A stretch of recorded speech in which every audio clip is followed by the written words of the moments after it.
So, welcome to another Saint Olga episode. This one is a placeholder for the Corroboration episode that I promised in the Donald Marshall series, since I already presented the best supporting testimonies in different videos. So, I decided to ask my friend Julianne, aka Tyme Rider, on to discuss the deep cuts of his testimony, which altogether amount to about the same thing as the recorded stuff. Yes. So she also made maybe the only other long form series about Donald Marshall, and so maybe let's start with why do you believe that his story is worth the effort? Well, there's a number of reasons. The first is that when I first came across his material, which is in 2013, so we're looking at 12 years ago, there were a lot of consistencies with things that I had experienced in my own life in terms of during quote sleeping, during REM state, also oddities while I was actually awake.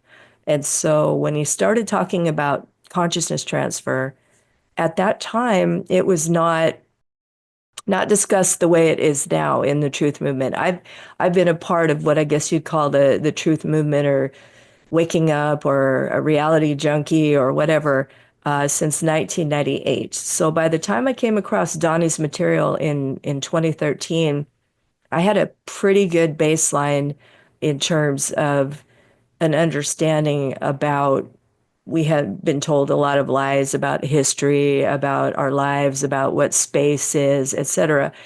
And I had had a lot of interesting consciousness abnormalities and anomalies. And so I felt pretty quickly, right immediately, that what he was saying had a lot of truth to it. Um, what I can say now, all these years later, is that what he's had to say about it has been extremely consistent. And to say I've been paying close attention for 12 years is kind of an understatement. I've followed it very closely. And of course, he did a lot of interviews and whatnot in the beginning, in the first few years. And they're available, on YouTube for folks to check out. And you yourself have done an amazing job taking the cuts, his audio, I and tried to make them splicing them. obsolete. I tried to make the interviews obsolete, You which I did. you Yeah. you just did a great job, which is why you came across my radar in the beginning because when I saw your volume one, I was like, I got to write this guy and tell him very good job because to the casual listener or the person who's just starting to get interested in it, the fact that you took the information from all the interviews and spliced them into this real coherent narrative, and then you cut it up into chunks, and then you added the AI stuff. It's really very important and very very helpful into introducing people to the topic. So I was following this for a very long time and also reading the ProBoards, which is what we're going to talk about today. Yeah. And on and off for years, on and off. Like I've reread all the ProBoards probably the entirety of it at least 3 times. So because of that consistent thread, that's why I felt like there was truth to it, also as it resonated with my own experiences. And I felt like what Donnie had to say about the music was excellent, corroborating evidence that he was telling the truth because as a therapist, as a clinical psychologist, I could hear that point of view, that personality, the person speaking throughout all that music. It wasn't hard for me to believe that the same person wrote these different songs because I could literally hear that that was the same person. The certain phrases, things that I call in my series the Donnie-isms, the way that he expresses himself, the way that he looks at the world. So I guess the long-winded answer is that is why I went ahead and did the series that I did. hmm And yeah, I forgot to mention that you're a doctor and professor in psychology. So, Well, you retired now, yeah. but yes, yes. but you do have a knife for this type of thing, and the music is the most contentious aspect, but that's also Sure. the one that, if you are to give him the benefit of the doubt, then it will propel him as the biggest talent, maybe of our known times, that Ever. has touched more lives than anyone in known history. Um, Culturally, yes. Certainly because we're aware now that they can bend time, and they've placed music back in time.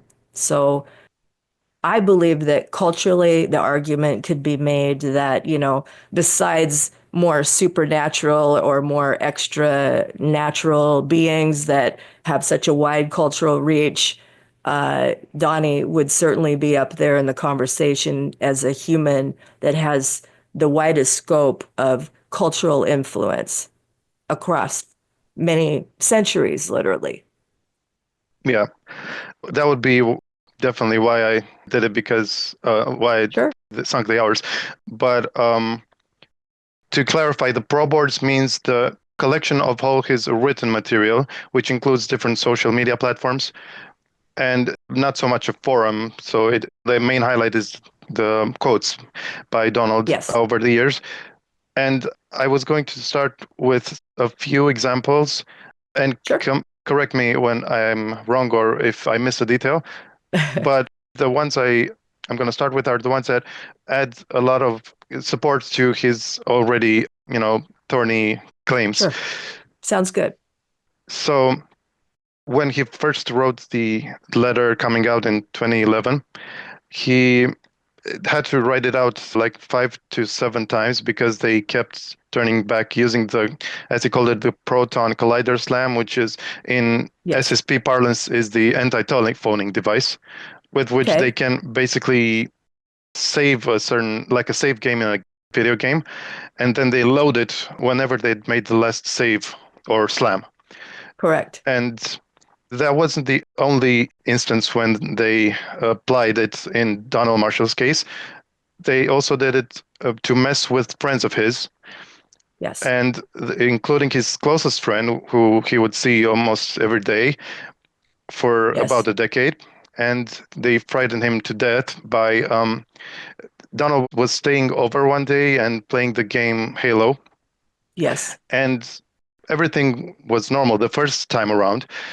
They got a call from his friend's girlfriend, and who was Girlfriend. Yep. complaining that she had a flat tire and she pulled over on the curb next to their apartment. So they went out and he fixed it, being an auto mechanic. Yes. And then a car pulls over, and the girl rolls down the window and stares at them at Donald for 30 seconds. And the tire had a small dent, the size of Donald Marshall's pinky.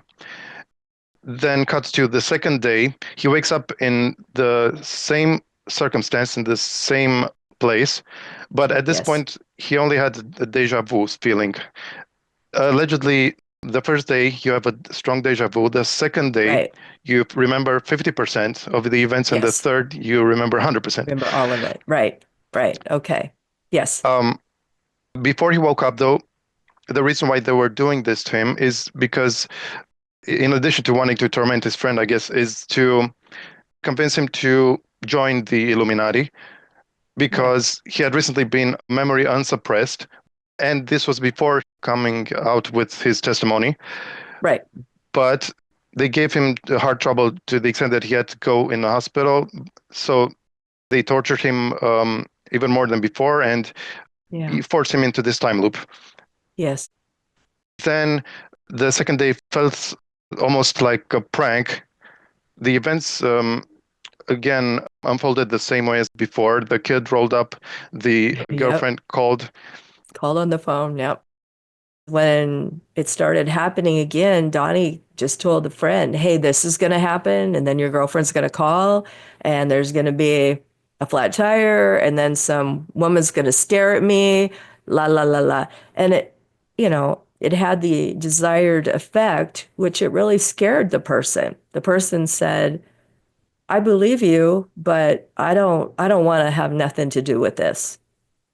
at first he thought that maybe he had some supernatural powers or he was some alien or Yeah, something. sure. Yeah.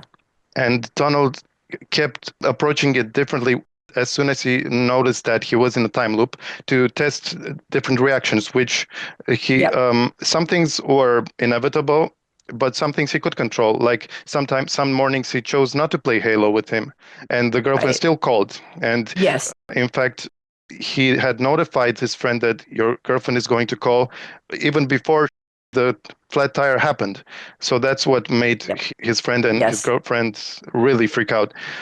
Yes. And because Donald is truthful, they did believe him and it came flat out. Yep.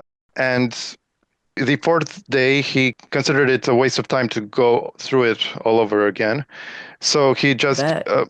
basically did the opposite of everything he did before. But also, his friend Daryl had a deja vu as well. So it wasn't as pronounced for him, but he also had this. And anyway, in the end, his friend and girlfriend decide that they can't see Donald anymore. So the Illuminati ploy was successful, especially because they Yes. had kids and they were scared for them.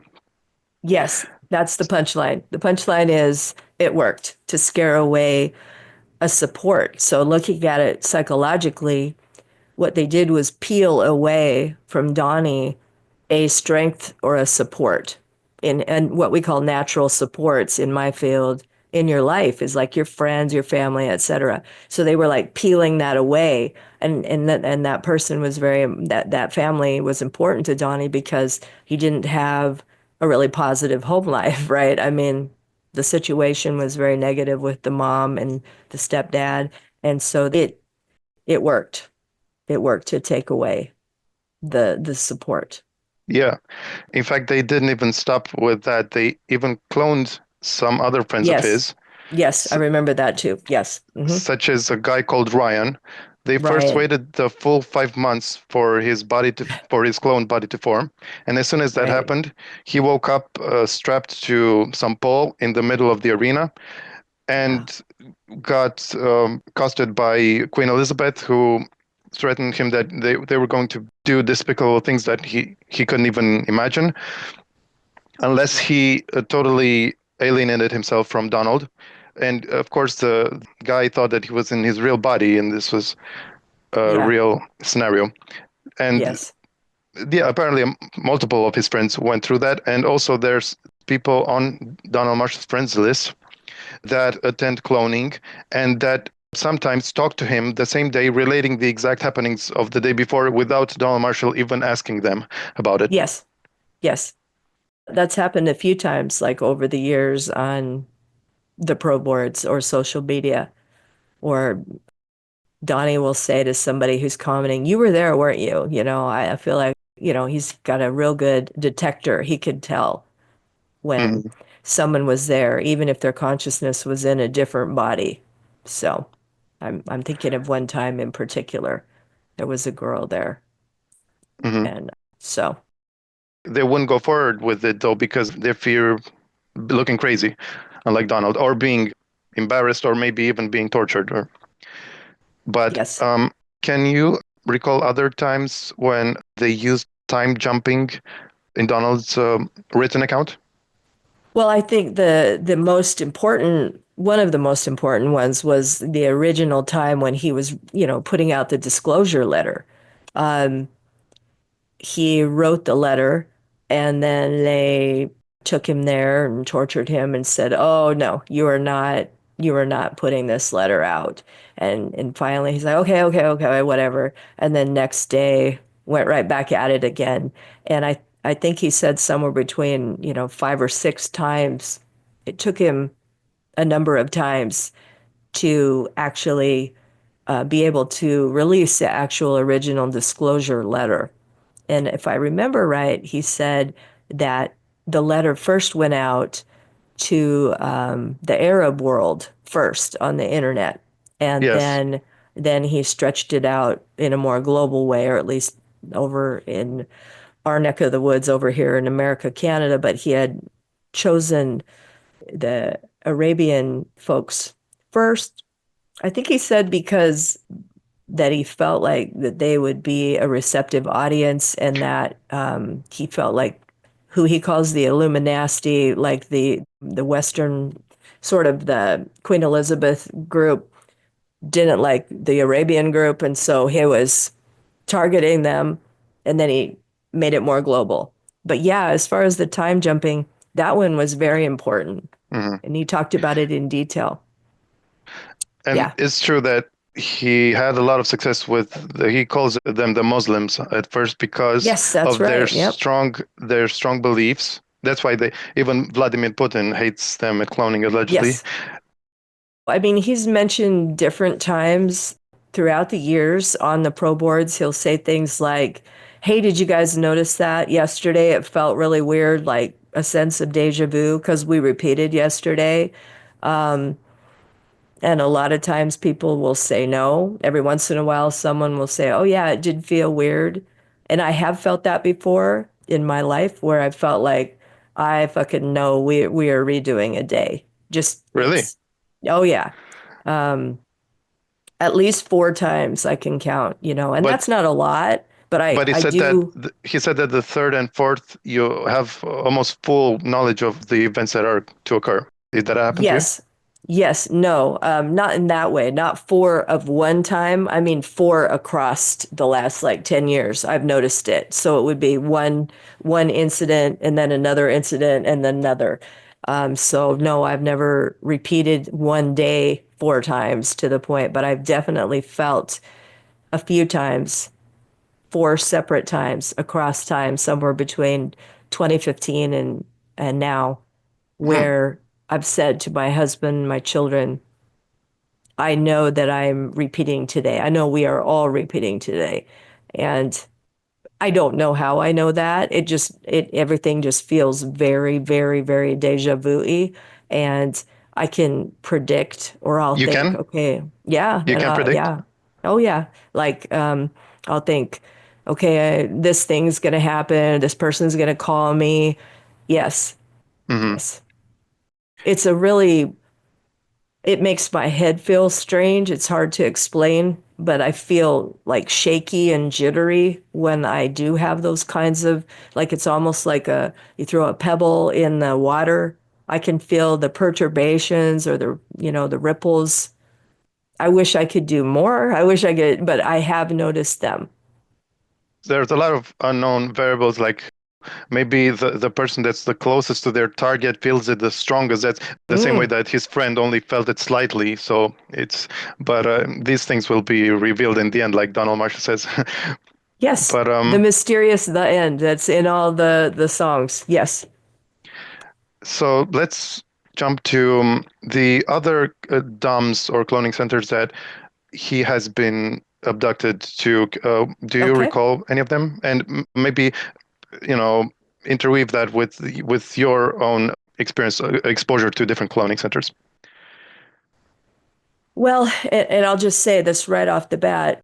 I think they who I call the they can make you feel like you have been somewhere or seen something at any time using what, Donnie calls the MK Ultra visuals, or I'll just say they can make scenarios. So any one of these could be, they just planted a scenario in my head. They're like, either because I was following Donald Marshall or even in the last year, because I made that series, they're thinking, well, she's a useful idiot. We'll just throw some, visuals in on her. So I'm going to be very careful when I say it could be just a manipulated visual scenario that was planted. But before the last year, I did have one clear visual given to me of observing Donald making a song when he was young. And um, it's interesting because it's before I knew, before someone else, no one had ever talked. In fact, to my knowledge, I don't know of anyone who's talked about this except maybe Donnie at some point on social media. later said that he sings and dances and jumps around in the dirt arena, or like using the mind voice and the tech.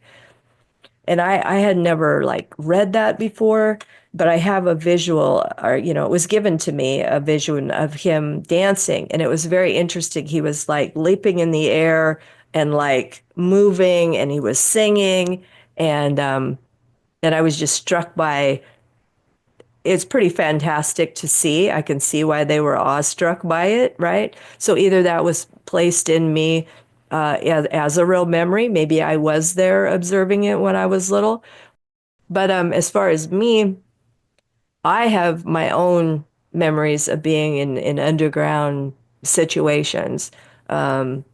Actually, two or three of them, just right off the top of the bat. I don't know if you want to go into those because this is about the ProBoards, but I do, just very briefly, I have a memory of being in the place where there's pools of water, walking out of there and observing what I call it the grotto, because it had a very distinctive cobblestone steps coming out of it, and it was underground, and we walked out of there, and there is a pregnant girl getting tortured in the pool to the left of me. And when I rounded the corner, there was a blonde woman who literally had her head was resting on her back. Her head was completely off her body, and there was a person in that pool with her. So they were hurting people there.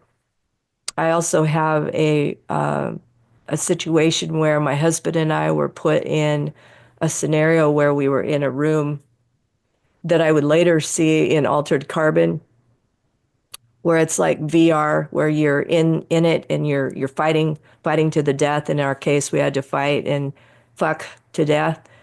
And there were people in cages watching. And this is all before I had seen, years before, Altered Carbon. So this was weird. The moment I saw that in the TV show, I was like, oh my fucking God, that's exactly. So, but that doesn't necessarily mean it was in an underground. It could have just been an entirely VR situation. So there's that. And then there's also an interesting underwater one that I don't think I've told before that was really interesting. They had me in some sort of underwater. It was like a submarine. It went underwater, but it was very small. And we were going down the side, and there's a massive wall of like some very large underground structure. And on the outside of it, there was like I don't even know what they were, but they were built out areas, and they were tarped off with very thick, like white tarp, and they were everywhere, like capsules on the outside of it. I have no idea. I don't remember why I was there or what, but I remember seeing that and being overwhelmed by how huge it was.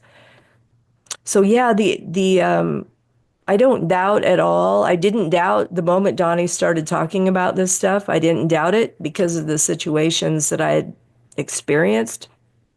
I also don't doubt that they can take our consciousness and they open up what they call a temporal bubble, or a time bubble, transfer your consciousness in there. It's not in an actual like clone of you, but you're in VR, and it feels very real. What Donnie calls the MK Ultra scenarios.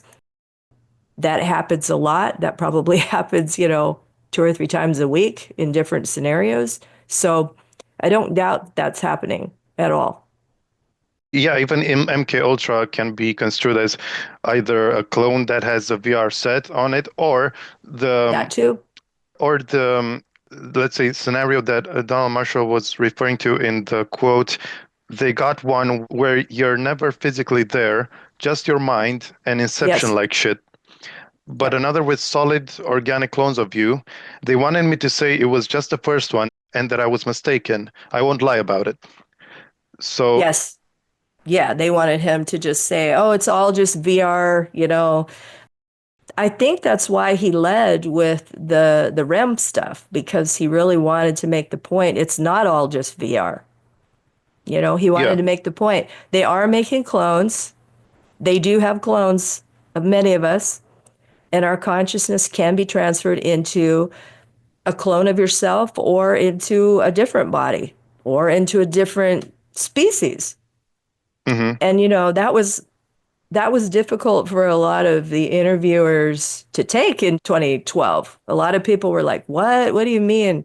What do you mean by consciousness transfer?" There's been a lot of disclosure through, programming, Netflix shows, blah, blah, blah, Westworld, Severance, all that about consciousness. So I think now the general public and especially the truth movement, it's not so difficult to understand. But yeah, he said they wanted me to just say it was this, but it's both. And speaking of truth movement, he did see a number of truthers, which he also referred to in the interview. So I'm not going to stress that bunch, but Yes, some of the deep cuts, such as Super Soldiers, James Rink, and James Casbolt, and Max Casbolt, Pierce. Max Spears. Yep, And he said that James Casbolt dueled in arenas of multiple centers. And even though he initially yep. called Casbolt and Max Pierce Nazi slime at the beginning, he did end up talking to them both. And in Casbolt's case, he actually developed a friendship and met up multiple times. In Spears's case, they just talked over Facebook and seemed to be friendly, but at one point, Max insists on SSP or breakaway disclosure, and when he brought Mars into the conversation, Donald Yeah, Marshall wasn't going to have it and just yeah, blocked him in short order. yes, yes. Am I missing any truthers that he has mentioned? Well, I mean, he mentioned a lot of different truthers.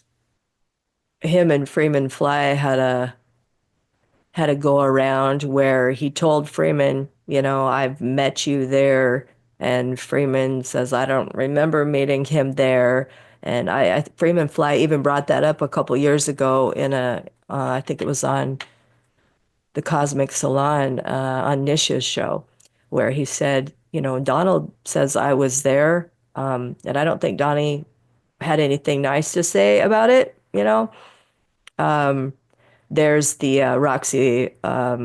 Lopez. Yeah, he, uh, her and he They had an actually recorded altercation. a long interview, but it was never published. He said that isn't she the one where he grabbed her by the hair and beat Yes, her yes. down? Yeah. So there's been a lot. I mean, he said he's spoken with Alex Jones and David all the what we'll call the old school, back in the day, and many, many other people along the way. And as well as world leaders and sports leaders and movie stars and just about everybody because a lot of people wanted to be introduced to him and they were introduced to him over time, so I have no reason to doubt any of that.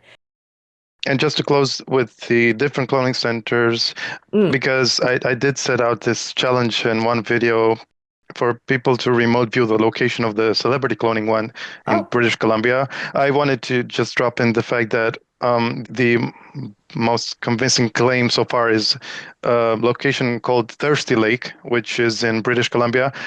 It's one of the many thousands of lakes in Canada, which has more lakes inside than outside. oh, But it does meet the description of being exactly 5 hours away 5 hours from away. Yep. by car, yes.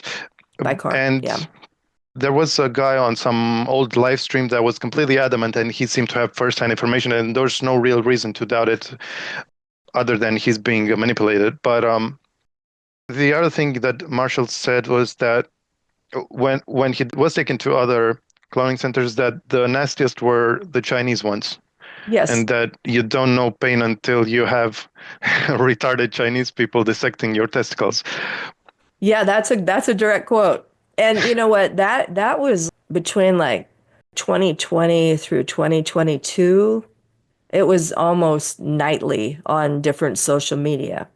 And he has a different Instagram now and a different Twitter than he did then because, Oh, they get nuked and then they come back. He's had to re-come back multiple times, which is why there are gaps like on the ProBoards because sometimes people didn't have time to get all of it screenshotted and transferred over onto the ProBoards, and it would just get wiped and nuked. And because he would say things that piss off this person or that person, and they would, wipe it. But yeah, during that time, he was getting transferred into China a lot. And I'm not sure why. I guess it was during the COVID time and there were, China in the news, etc. But yeah, he Yeah. did say that. And he's been transferred all over the world. And he's also been transferred, he mentioned in the ProBoards, and this is kind of something that was less talked about. And I don't even know if he talked about it in interviews, but talked about going on, they would take him on what he called field trips during the I was day. going to ask you about, yeah, go ahead. Yes. And so he would end up somewhere and have an experience, and then he would, write music about it. And I think I've sent you numerous clips since I've known you the last year of different music that I think came from these excursions where he gets dropped in somewhere and then he has an entirely different perspective or point of view, and then he can write music about it. It makes total sense to me. And he has talked about on the ProBoards being transferred into tapings of like Saturday Night Live and tapings of the Chappelle Show, being there during various concerts, like the time he was off stage from the band Oasis, and he ran on the stage and pushed the singer off the stage, and they had Inside to the tackle body of him another person. inside the body of someone who doesn't look like Donnie, but is in an analogous DNA that he, was in. Or But is yeah, chipped. was chipped. Yeah, consciousness transferred Hmm. into. And then there's the story of when they transferred him on the ProBoards. He told about they transferred him to a party, and he was there with like some, musicians, and they had him mostly paralyzed, except he could, light cigarettes and whatever, and everybody kept getting drunker and drunker. And so when everyone was basically passed out, he lit the couch on fire, and you know, they were pretty pissed. Nobody died or anything, not that I know of. Maybe somebody died and they covered it up. But anyway, he does like to cause mischief. He told the story of being on the Chappelle Show in one of the woods where Chappelle runs through a wall. Donnie snuck around and was waiting on the other side of the wall, and he had like a brick right where he knew Chappelle's face was going to be. So Chappelle's doing the bit, doing the skit, runs through the wall, slams right into that. Um, there's just so many lyrics and songs where he's mentioning being somewhere or transferred somewhere, like Take a Picture by Filter. The lyric begins, wake on an airplane, wake on an airplane. My skin is bare, my skin is theirs. Okay? Transferred, and it says, you want to take a picture because I won't remember. So he's transferred into a plane, he's nude, they want to take pictures. Yay, we've got Donnie on our Learjet with us. We're going wherever, Donnie, hey, let's party. Let's take some pictures. Hey, you're not going to remember anyway. My skin is theirs. That's a clone. The skin is owned by them. I mean, I could go on and on. I Hmm. have, I send you these things where he's mentioning over and over waking up somewhere and not being able to remember, knowing that he'll make some music and that'll be that. So transfer happens at night to different cloning centers, and transfer happens during the day as well. That was less discussed in the beginning because his primary focus was getting RAM transfer, Mark II cloning shut down or at least exposed. But as time has went on, it's more talked about now.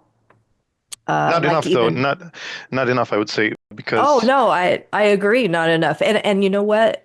I think that's why sometimes people, even on social media now, when Donnie was talking about he's more protected now because he's sleeping under an EMF blocking net, and he also has a scalar device, a protective scalar, like a quadruple level scalar device.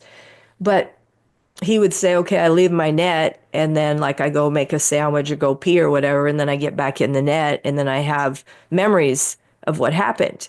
So his consciousness is unaware because he's out, he's doing his day, he's just peeing, getting something to eat. He gets back in where he's under a protective net, and then that is returned to him. And people, I mean, I'm sure you get this too. You just did a huge project on Donald Marshall, so I'm sure people write you questions too. Well, so do I. People write me, they're like, I don't understand how is what Donnie's talking about on Twitter possible? I thought it was just they could take us at night during REM, you know? So I've had to really think about how it could be possible because he's actually never exactly detailed how does it happen during the day? And I think it's something like this, just based on experiences in my own life and the tech that he has described. I think it's like the way they can clone our body, they can clone our consciousness. So Donnie is sitting, under the net and he leaves the net. So right in that moment, they can snatch that consciousness, but they're not actually transferring it like they do at night when they transfer the literal consciousness out of that body into a clone body. But what they're doing is they're taking an imprint of it, and it's an exact clone of that. So that cloned part is being transferred over into a VR scenario or even into an actual cloning underground dumb. Meanwhile, the one that was over here is just going to the bathroom, getting something to eat, whatever, blah, blah, blah, has no idea.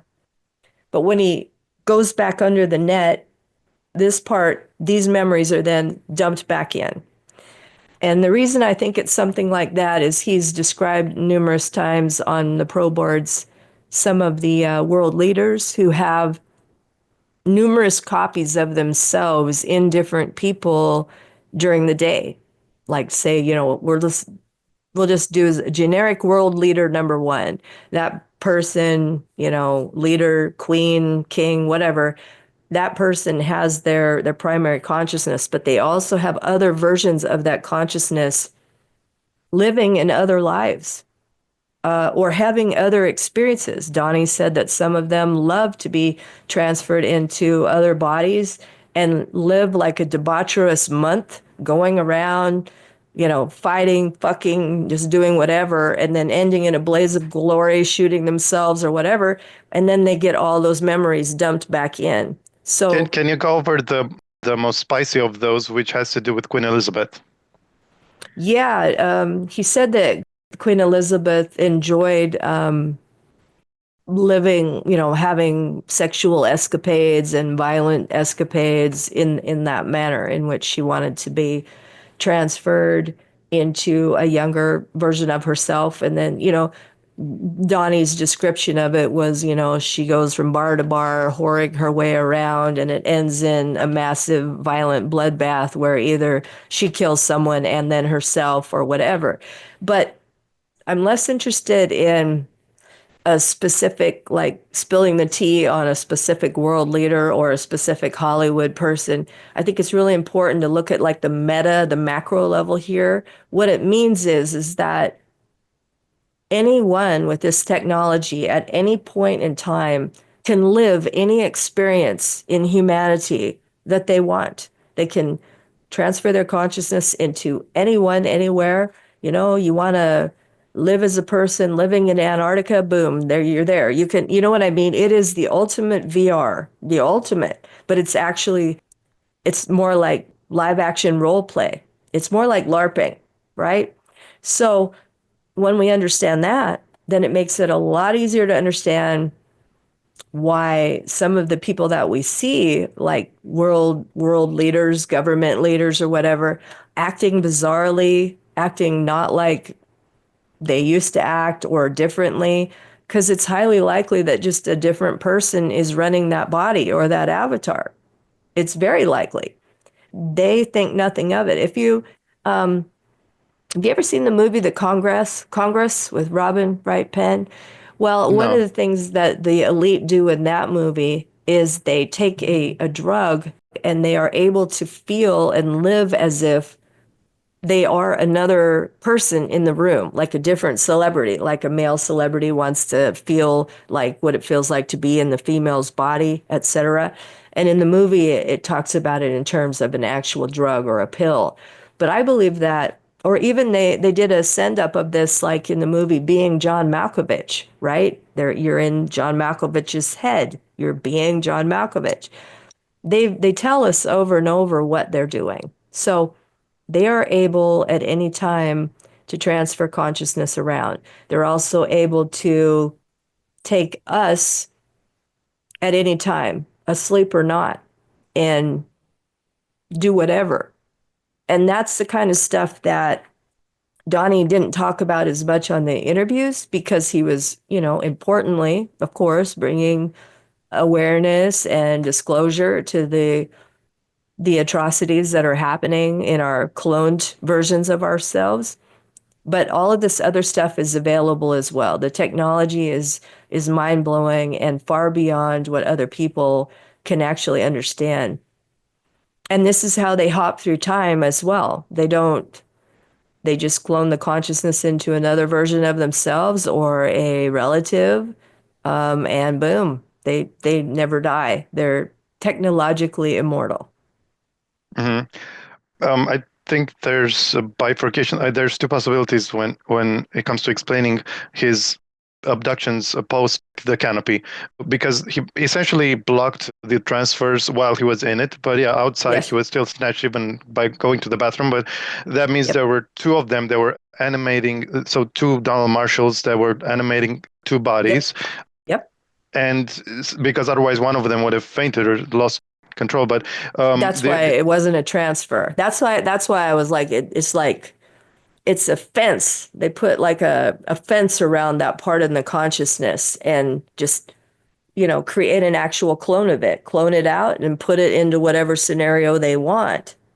And it's either so that or that he has basically alters in different bodies and he uh remembers some has some bleed through from the others. that's possible. I mean, So I'm less knowledgeable about the whole alter. I mean, obviously I understand that people can have multiple personalities. I'm a clinical psychologist and I've seen it.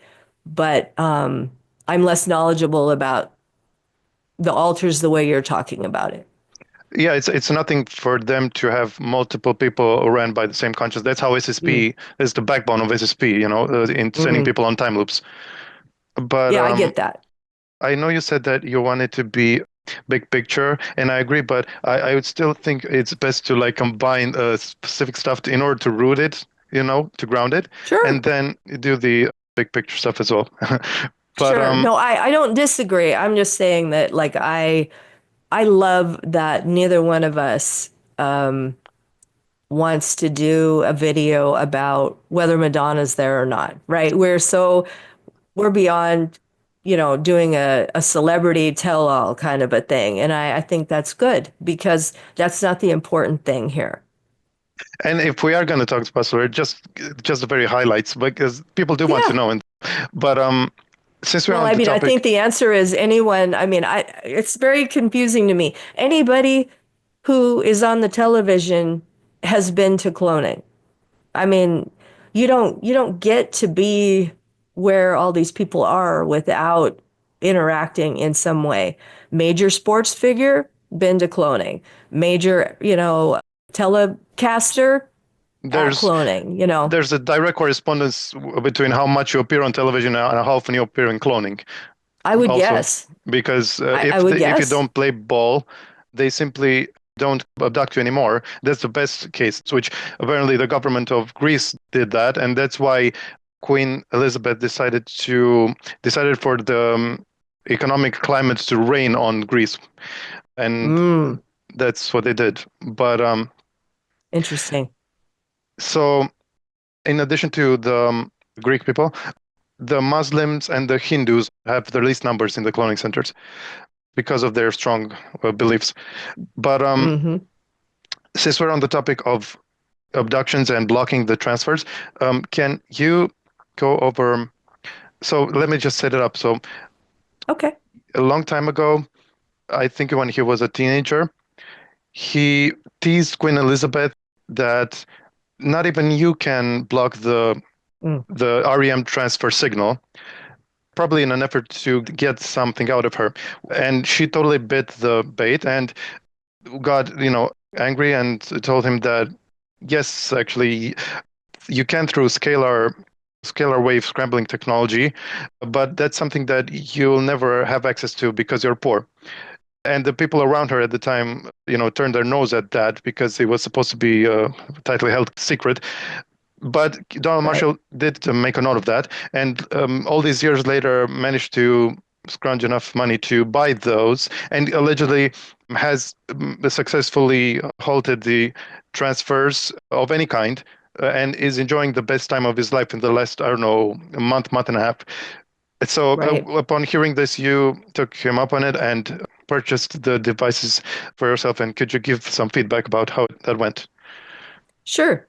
So I don't the device that he has, what's called a Defender, he has a 4-pack. Um, he said, one would probably suffice, but he wanted to get all four. And this is not from the ProBoards. This is from his recent social media, probably in the last like 3, 4 months. So, I have a lot of interference at night myself, and so I thought, well, why not? And so I went ahead and I have purchased the Defender, one of them. I can't afford to get four of them.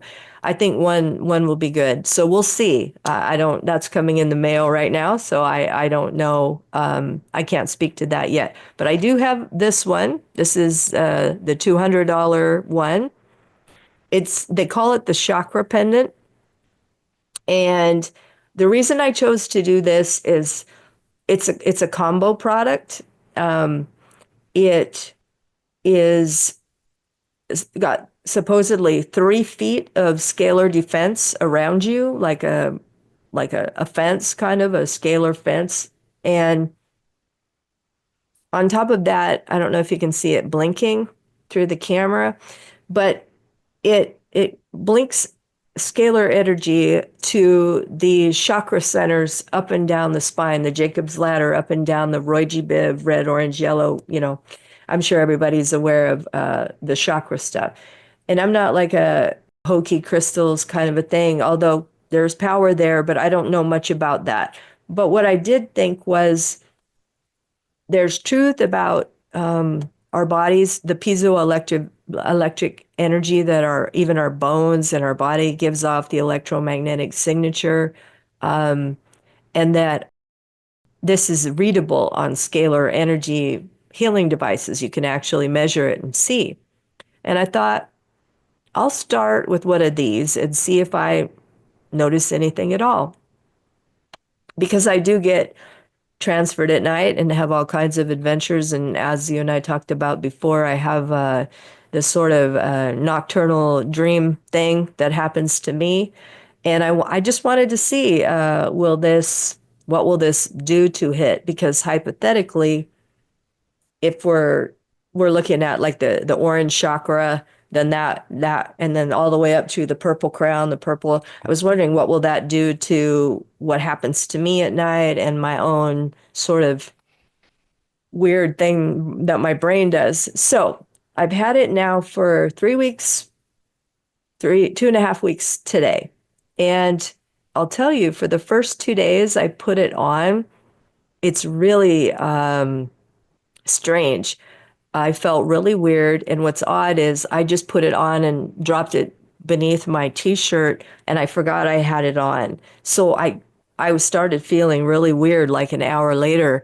And I was telling my son, man, I do not feel good. I feel dizzy. I feel, and he was like, well, did you eat something? I was like, no, I don't really know. And I had literally forgot I put it on because you just wear it. It has just like a a neck thing. You don't have to wear it around your neck, but that's where I put it. But I'm really busy right now. I'm trying to get moved because like I shared with you, why I haven't done any other videos since last year, because right after I put out the video last year, my mother died in April last year, and then 3 months later, my father died, and I'm an only child, and so I've been sort of, it sent me kind of reeling for about a year dealing with their deaths, and basically the backlash and the estate and all of it. So anyway, so then I realized, I wonder if it's this. I wonder, so I took it off, and I didn't really feel markedly one way or another. And I was trained in science, so I'm kind of thinking,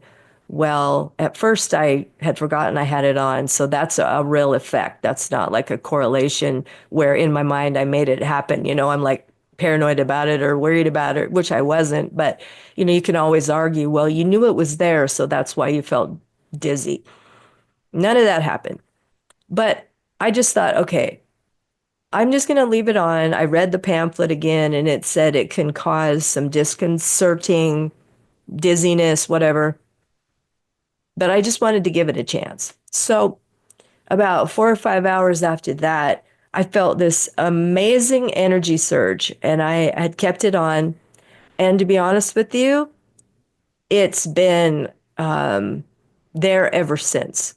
Like supercharged energy. It's bizarre.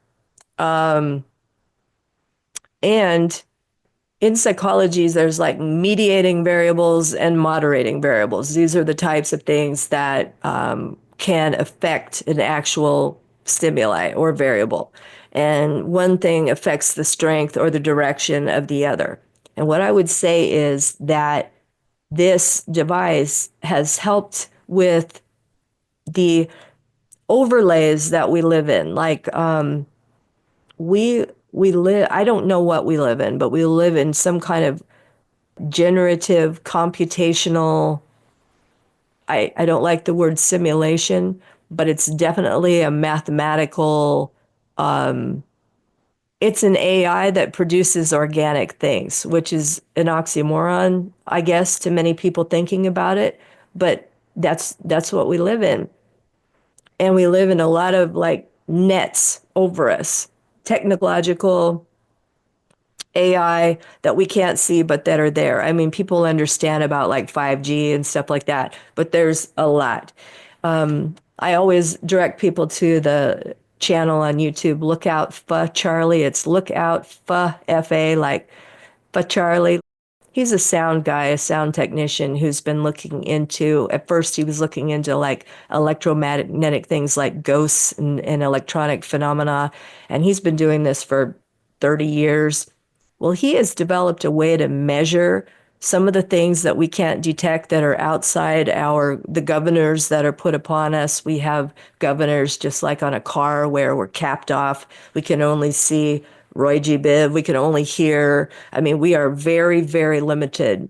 And what he has found is that everywhere we go, there are AI commenting on us. Like he has measured himself walking in a room, and you can hear in the background the AI saying things like 13 steps, left foot, flat-footed. Just like, or he's been experimenting and doing things like he has an air pistol. So he goes in an empty room. There's nothing in there, no electronics, nothing. Just cocks the gun. He can't hear anything. But later, listening through his device, it will be saying, gun, gun, he's got a gun. So what he's learned is that AI, we are always being monitored, and there are AI that are commenting on us. And he's also learned that AI is also some AI saying very negative things. Like, you're sitting in a room, you're sitting with your spouse, you can't, hear anything. You don't, but later he's listening, he's gotten samples, and what the AI is saying is things like, she's cheating on you. She's cheating on you. Like this. by a technique which is known as psychic driving. So this electronic harassment and whatnot is everywhere in every way. So what I'm trying to say is this cut out so much of that. I can't even begin to tell you how much cleaner and clearer my thoughts are, my sleep is, and to put the final point on it, it did not stop the nocturnal brain dreams, the nocturnal emission, like wake up dreams whatsoever. In fact, it happened 2 days ago. So it didn't stop that. And it was like even stronger than normal. So it's cutting out some of the noise. So I have no doubt that the larger device will be even more helpful. I don't know if it's going to stop my consciousness from being transferred or not, because I don't have the electromagnetic net that Donald Marshall has, and I can't afford it at this point. But I'm just looking at it as a positive health thing at this point, and it has helped me. It's also possible that this your version stops the waking hour transfers, but you have to combine them with the canopy, which stops the REM transfers, and that's how you That's have totally to. possible. Yes. But because that was the only thing that Donald Marshall had to contend with in the last 2 years is the waking life transfers. Yes. But Yes. let's jump to some other scoops from the ProBoards, Great. which have to do with them hiding in plain sight. So he says that the major hospitals are staffed by drones and chip heads and their children, that they Yes. hire their own, that hospitals are death factories, and they chip people and drone people there, and all the while wearing a smile and engaging in idle chit-chat. And they went for hospitals and law enforcement first. And a sign that you're chipped, telltale sign, is that doctors don't let you see the results of your brain scan. They mask them, and the technicians are often children of Illuminati as well. And Yeah. at the same time, they do have means to conceal the chips, a silicone coating that is made of a material that they haven't published yet, made public. Yes. So you also mentioned that you were shown more tech in the last year since we spoke. Does anything Yes. come to mind? I haven't seen that. I haven't been shown like chips before. I was shown a lab where there were eyes. There were like 30 sets of eyes with the optic nerve attached to them. I don't know what they were doing with those eyes, but that was interesting to me. But as far as the tech that I've been shown, I showed you last year the thing that was shown to me, in broad daylight in my bathroom when I was closed my eyes when I was just resting after I paint my toenails. And that was one of the most bizarre things ever. I haven't had any more of those waking moment interruptions, but at night, they showed me more of that room.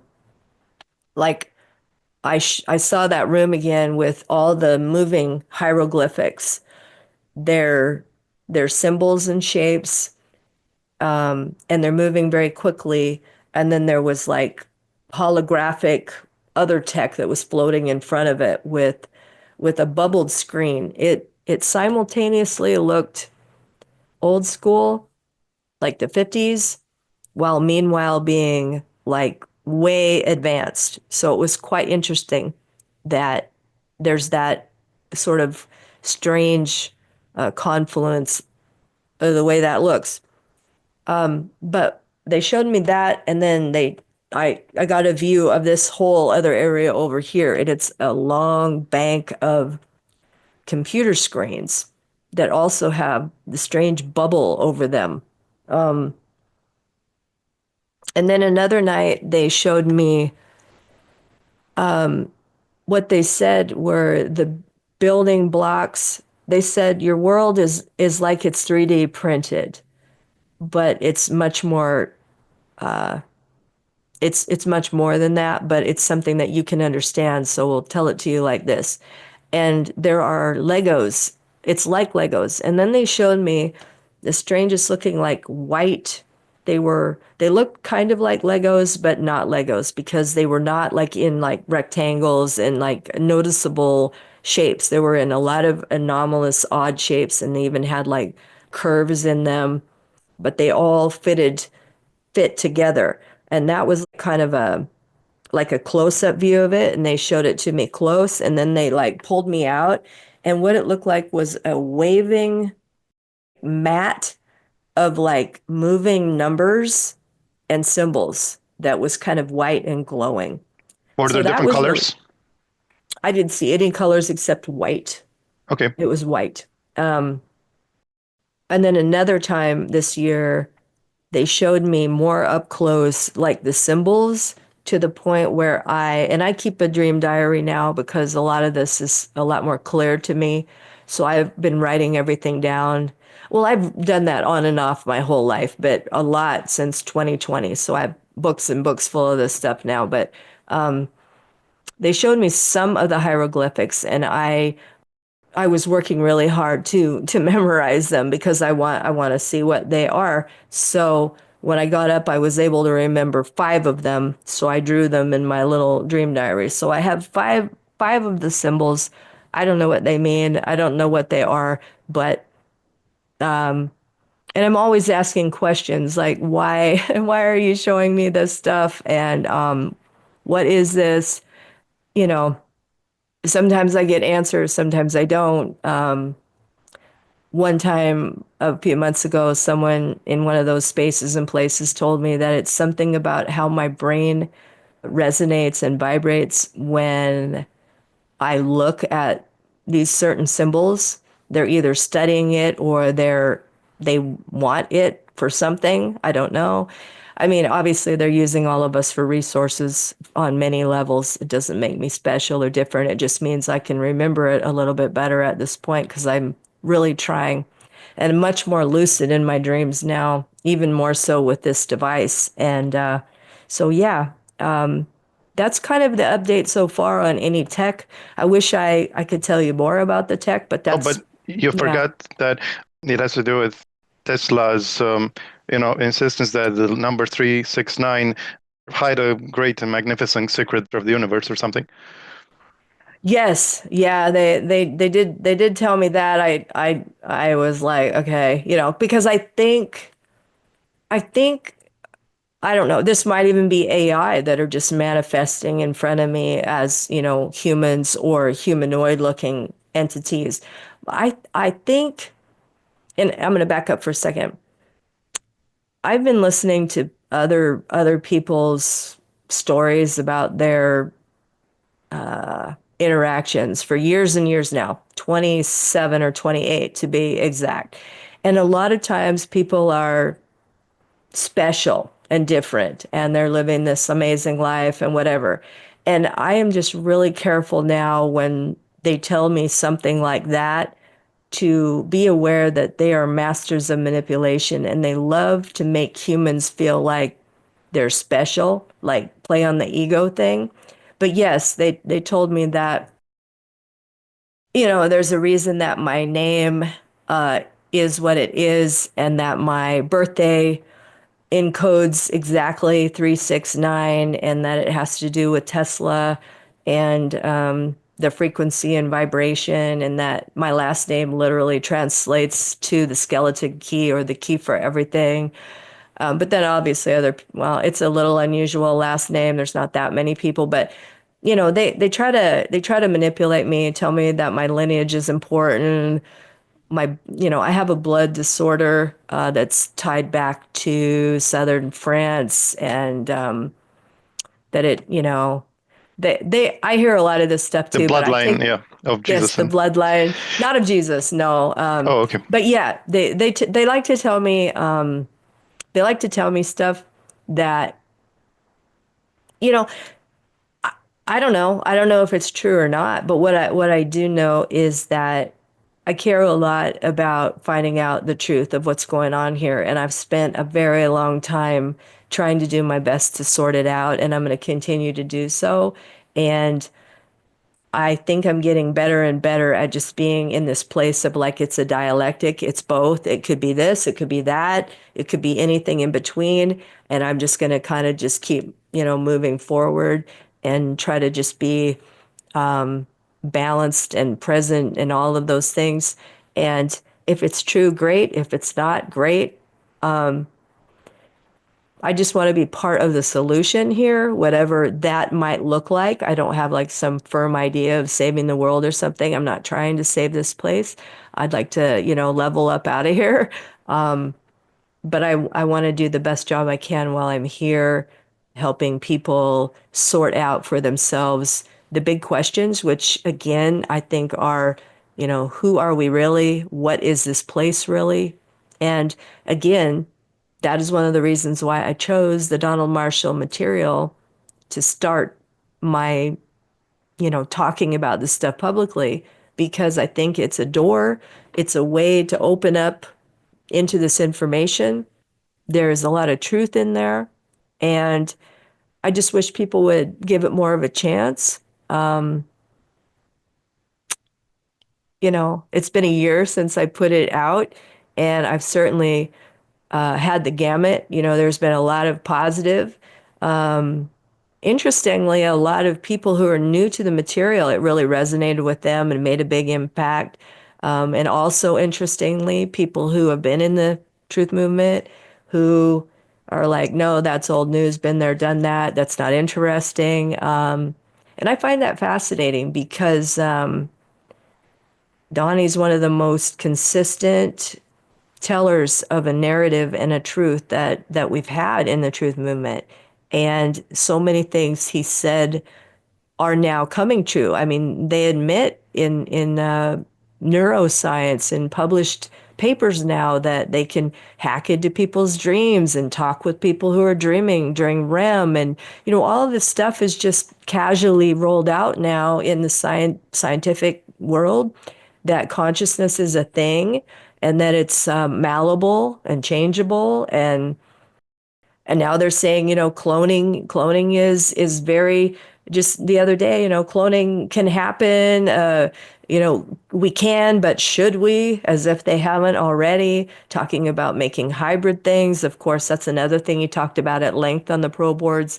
All the hybrid things that they've made, of which I have no doubt there are, because I've seen so many hybrid things in my own travels consciousness wise, which were either, again, visuals or actual beings. I don't know. But they certainly can make hybrids if they want to. So,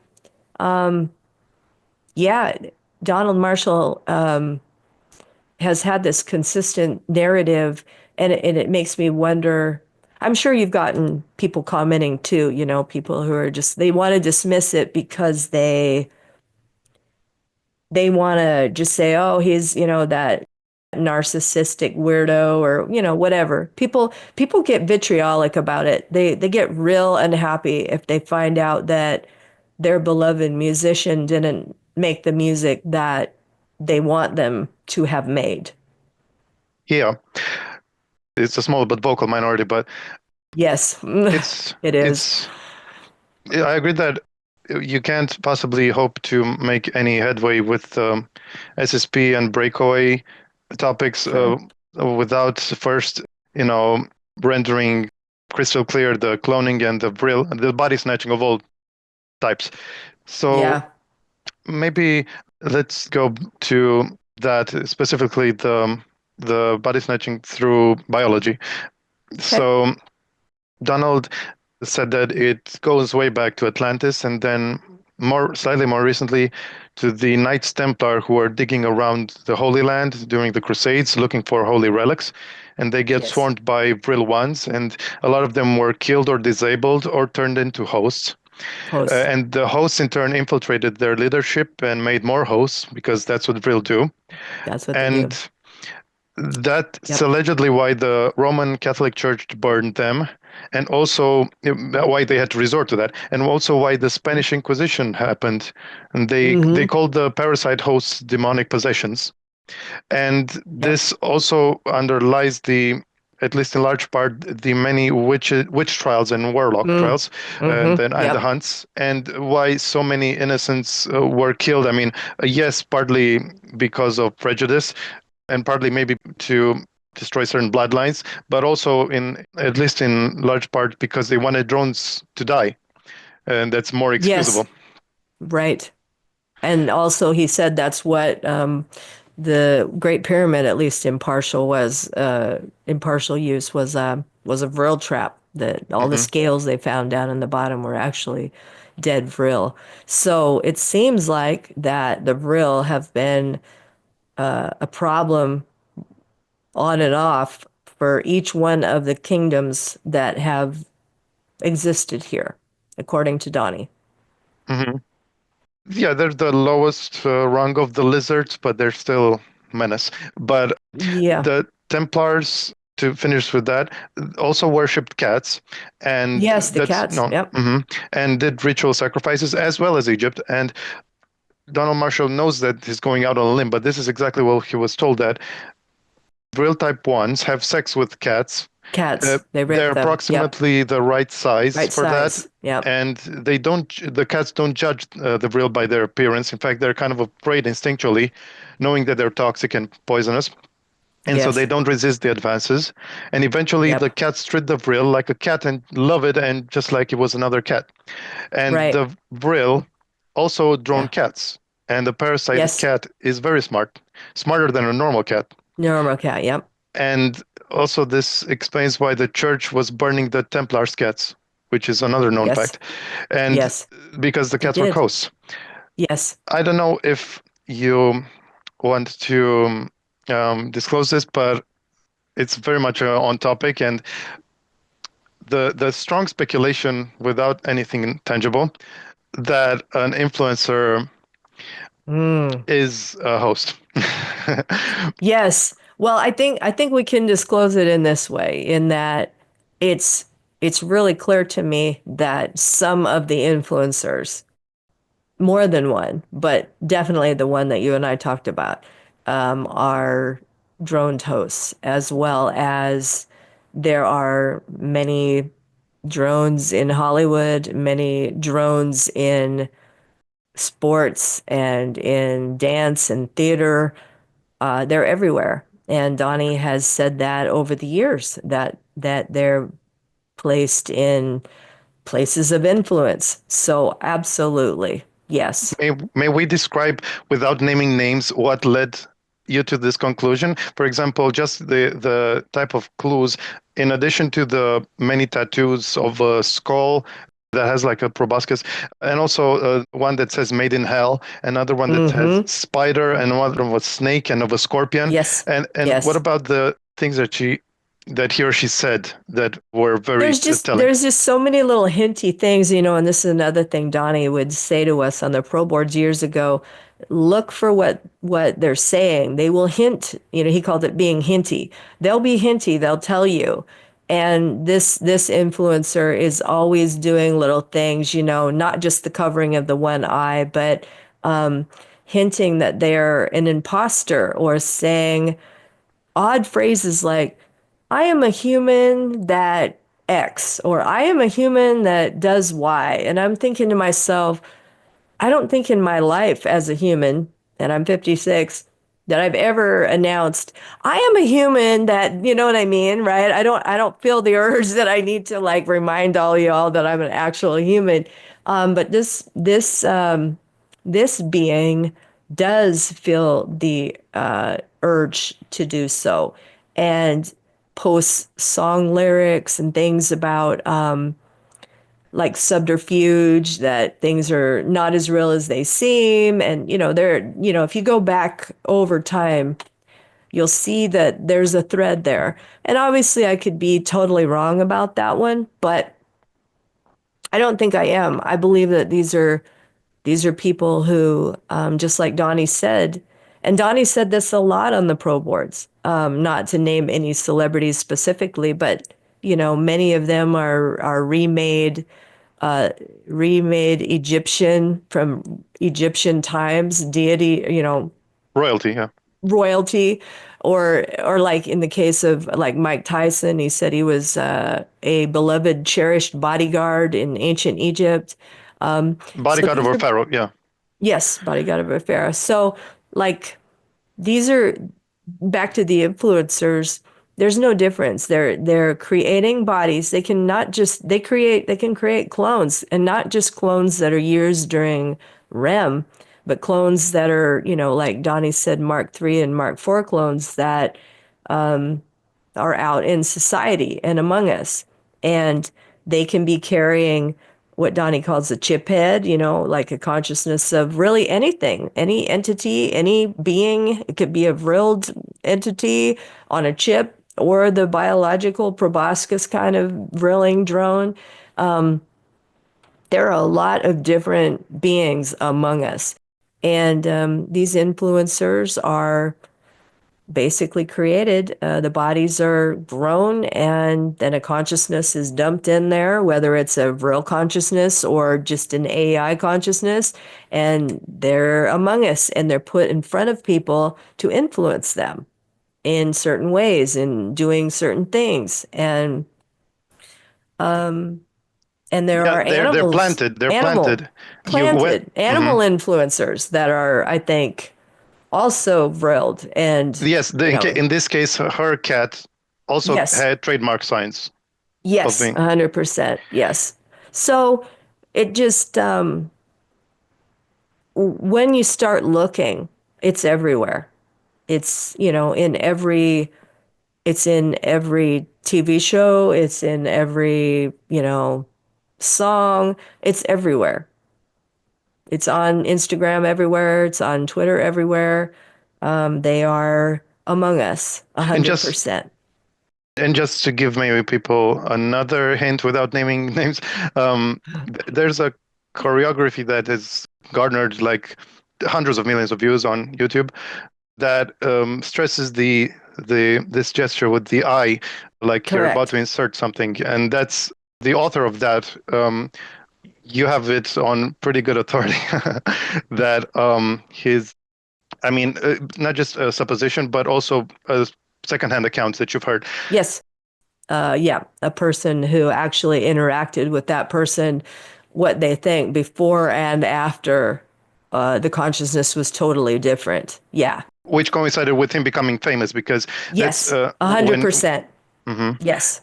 That's what they do, and not just by the Vril, but if you're a celebrity, you can expect it's not a one-in-one chance, but you can expect to be droned either by a lizard or have one of Elizabeth or Vladimir Putin's at least relatives get put onto a microchip in their brains and become them. 100%. And I think some celebrities, many of them are remade from, Donnie said that these people are remade because they had a sense of other people wanted to follow them because they had a grandiosity about them back in the day for whatever reason. They were either a world leader or like a pope, like he said that the actor James Gandolfini, who's passed now, or at least passed in this level of the realm, that he was a remade pope. Um, you know, everybody, I could just go down all the different people he said over the years, and I really, Selena Gomez is a nun oh yeah, a from nun, Mexico. yep. Mark Zuckerberg, all of them, another pope, a different pope. So they take the DNA of these people who were somehow either treasured or beloved or had some kind of a role in our historical backdrop at some point, take their DNA, reclone the body, and dump in whatever consciousness they want. I mean, it's rampant. And I don't know if you saw, did you see on Donnie's Twitter? I think it must have been last fall when Stephen Baldwin made that tweet, and he said, or maybe it was in January, right around like award season. He said, drone acting at its finest. And he had a picture of like the Oscars or the Emmys or whatever. I don't follow any of that. But he actually tweeted the words drone acting at its finest. And So then Donnie got a screen capture of that, and then Donnie posted it, and he was like, "Ooh, he's going to be in trouble for saying that." Well, yes and no. I mean, he said it, but who? That is so non-random. That is so bizarre. Like, what does drone acting at its finest mean? Except he's commenting that, half the Hollywood stars who are great actors are mimics, what Donnie calls mimics. They're drones, Vril drones. They're not carrying a human consciousness. Well, and if that one seems maybe a push to some people, because maybe one of the more obscure meanings of drones can be interpreted like boring or something. What No, can you droning. relate the one that is so uncanny that puts it beyond any reasonable doubt, which has to do with a famous author? Ah, yeah. So I for a very long time have been kind of obsessed with the writer who wrote Infinite Jest, David Foster Wallace, and he wrote Infinite Jest back in 1996. And that book in and of itself is a treasure trove of what you would call, truth nuggets. Um, Not only does the book mention multiple what would become Mandela effects later, 30 years later in 2015, it also covers the simulation hypothesis that we're living in sort of a Plato's cave kind of a scenario where we're in a computational, algorithmically driven quantum AI. It predictively programs all the memes, how memes drive our culture now. It predicts the truther movement. There is a character in that book who breaks down the TV show MASH and talks about how the characters are actually talking about like the Illuminati and world domination. And, it predictively programs kind of what we do now when we decode TV shows for truth. And the other thing surrounding him that is interesting, not only that book, but a lot of the other things he wrote, he I've listened to all the biographies and all this about him. I was interested in his life, and I happened to notice the way he talked about his animals. He had two dogs. He called them the Icky Brothers because of what they like to do with each other, and specifically one of them to the other. And I was looking at a picture one day of these dogs, and it just struck me. I wonder if this dog has been droned because he said in one of the interviews that he just found it in a park and then he brought it home to be with the other dog. So I kind of like for years, I was thinking in my mind, like, ever since I learned about the Donald Marshall material, I was thinking, you know what? I wonder. And he just said a lot of little hinty different things in the interviews when he was alive about these dogs. So, come to find out, a couple years ago, I about spit out the coffee I was drinking at the time. I was reading yet another article about him, and we come across this thing, and the author says, and David's Foster Wallace's dogs, and he names the one dog, and then he says, and the other dog, which name was the drone. Now, this is an interview from back in the early 90s, mid 90s. He named the dog that I had a suspicion was a drone, the drone. So I'm sitting here drinking my coffee and I'm just about spit it out. I was like, what in the fuck? Oh my God. I mean, obviously I have no way of knowing. The guy was a genius. And I'm telling you, Infinite Jest is such a treasure trove. At some point, I'm going to do a breakdown video on, because I didn't even cover half of what that book has in it. But I shit you not, Not just he not just drone, but the drone. not just drone, but the drone. And if you see pictures of this dog, it's freakishly like just the way the dog is looking at the camera with all of this weird intelligence. And this was the dog that followed the other dog around and kept trying to fuck it. There's two male dogs, right? And you know how Donnie talks about, the Vrils. Well, and that's another thing. There is a character in Infinite Jest. Um, Her name is Mrs. Avril Mondragon. Mrs. Avril, my Mon means my Mondragon, right? And what does she like to do? She likes to travel underground in tunnels. She's a professor, and the university she works at is a tennis academy in the book. She's not a tennis teacher, but she teaches, like, I don't remember at this point, history or English or something, but it's an old academy, so it has tunnels underneath it. Well, Mrs. Avril Mondragon loves to go down in the tunnels and travel around, and her favorite thing to do is have a snack after midnight, and she's highly sexual. She loves to fuck all the kids, right? And when one of the characters who that Avril person is his mom, he brings in his new girlfriend, and the girlfriend describes her as being the most inhuman human she's ever met, ever.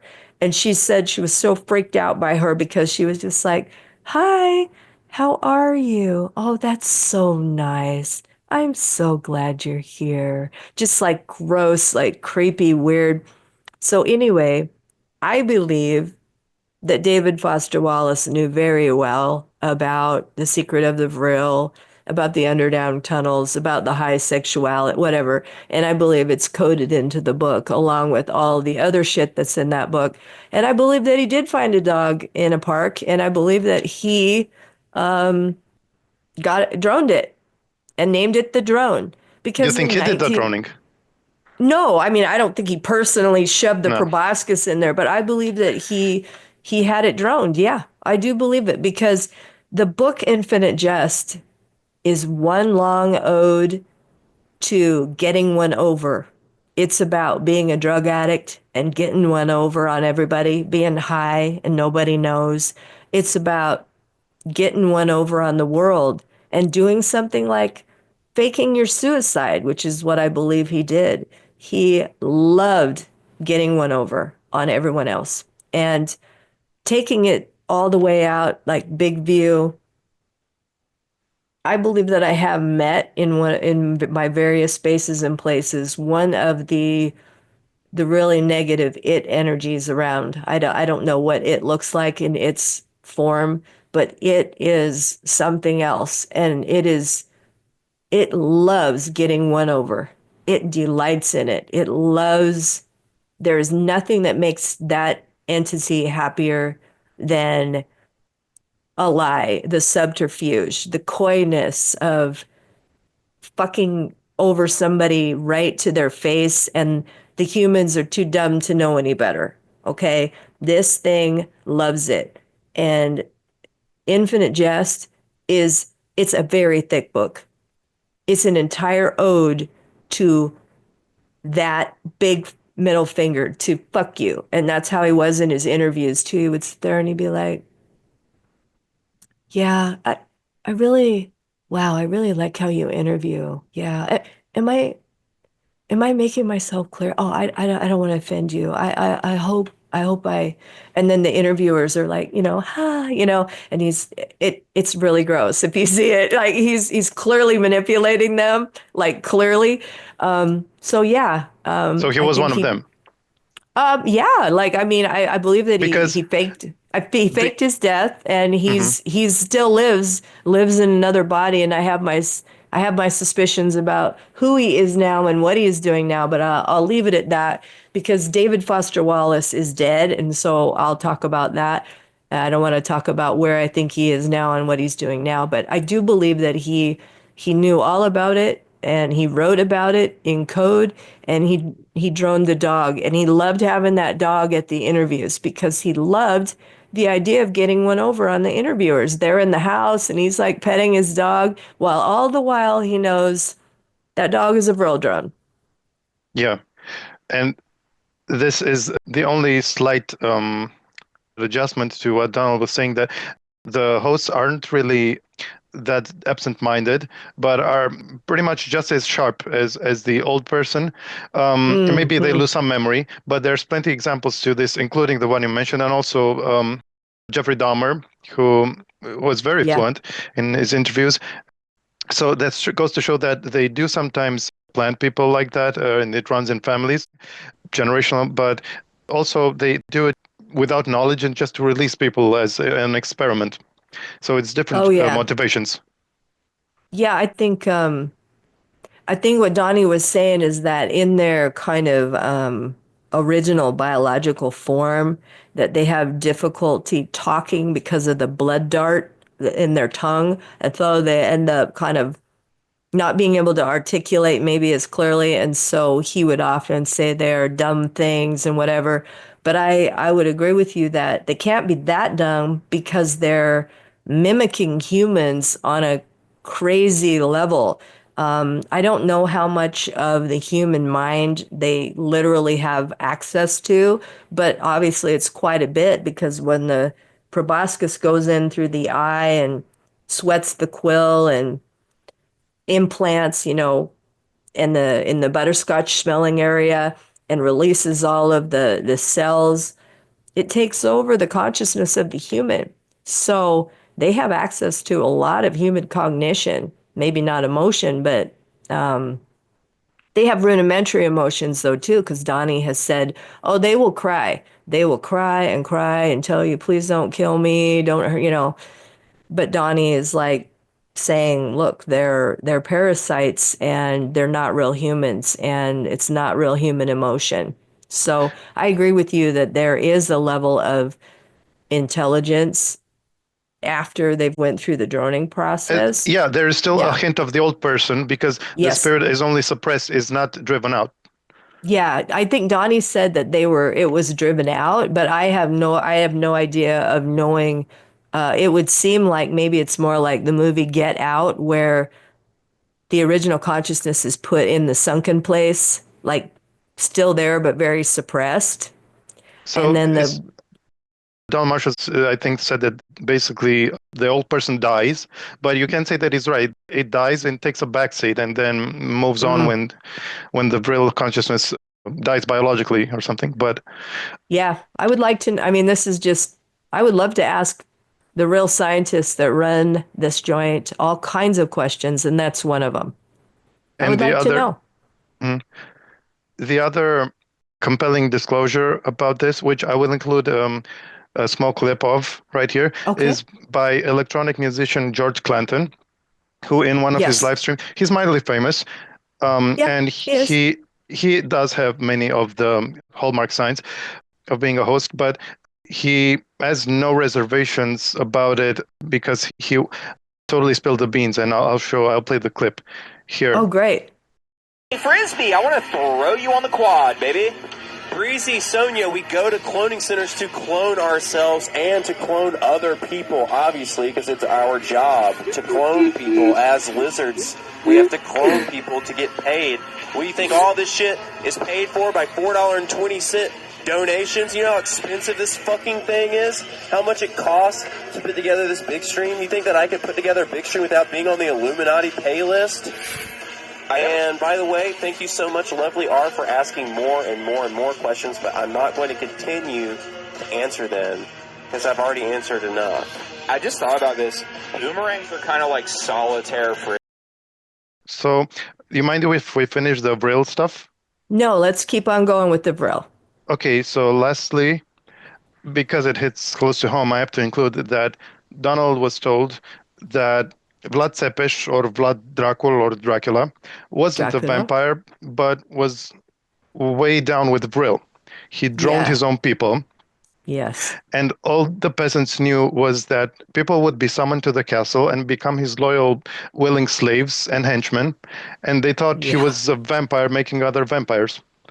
Yeah. But what happened was he used Vril that would come up in the tunnel under his castle, and the British royalty claimed to be his descendants and are very proud about it. They call Yes, they themselves are. the bloodline of the dragon. They do.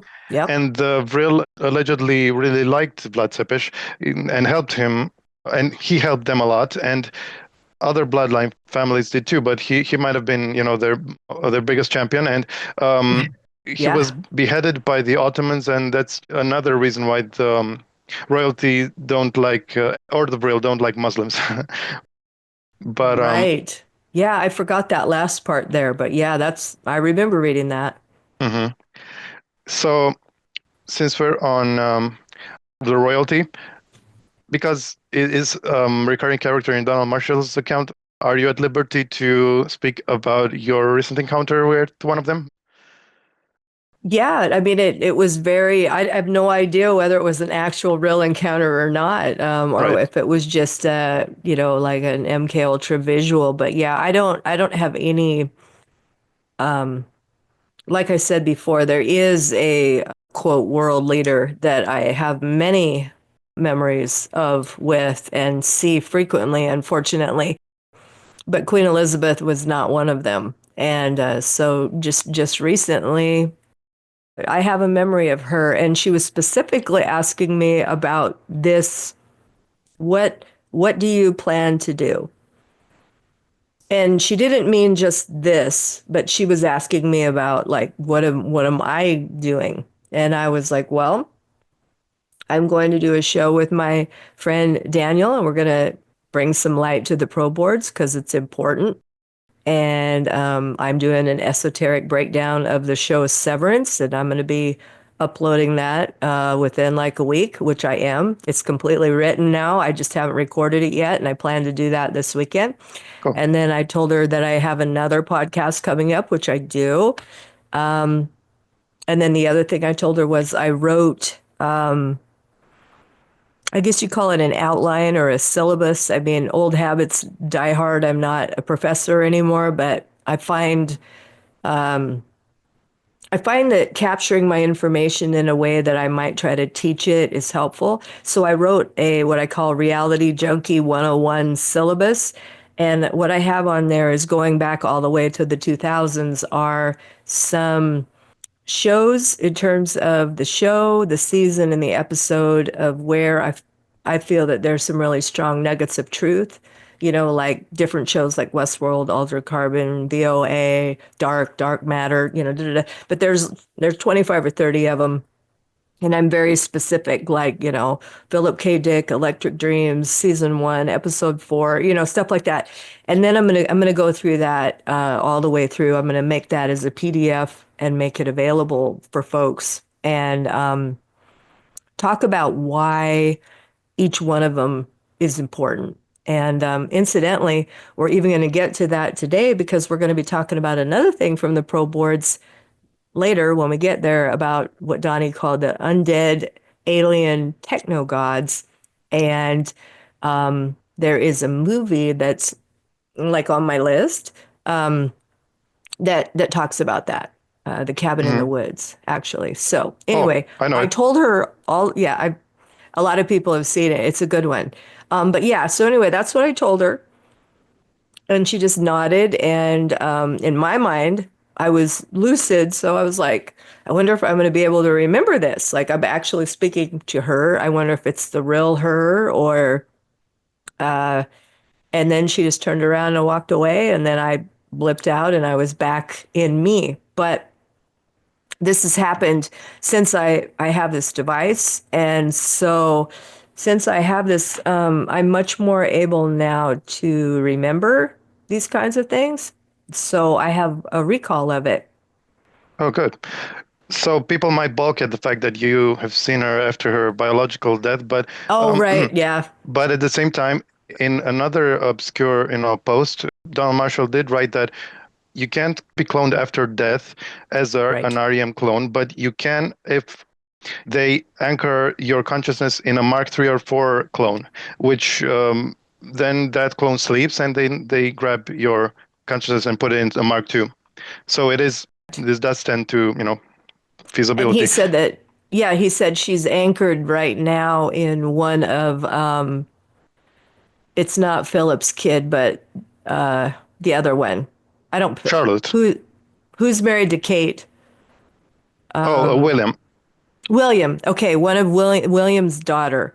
That's where Donnie said that one copy of her consciousness is in William's older daughter or Hmm. only daughter. I don't know. I pay no attention to celebrity or anything like that, so I don't even know who those people are. But and there's a copy still in Elton John living that life as Elton John as well.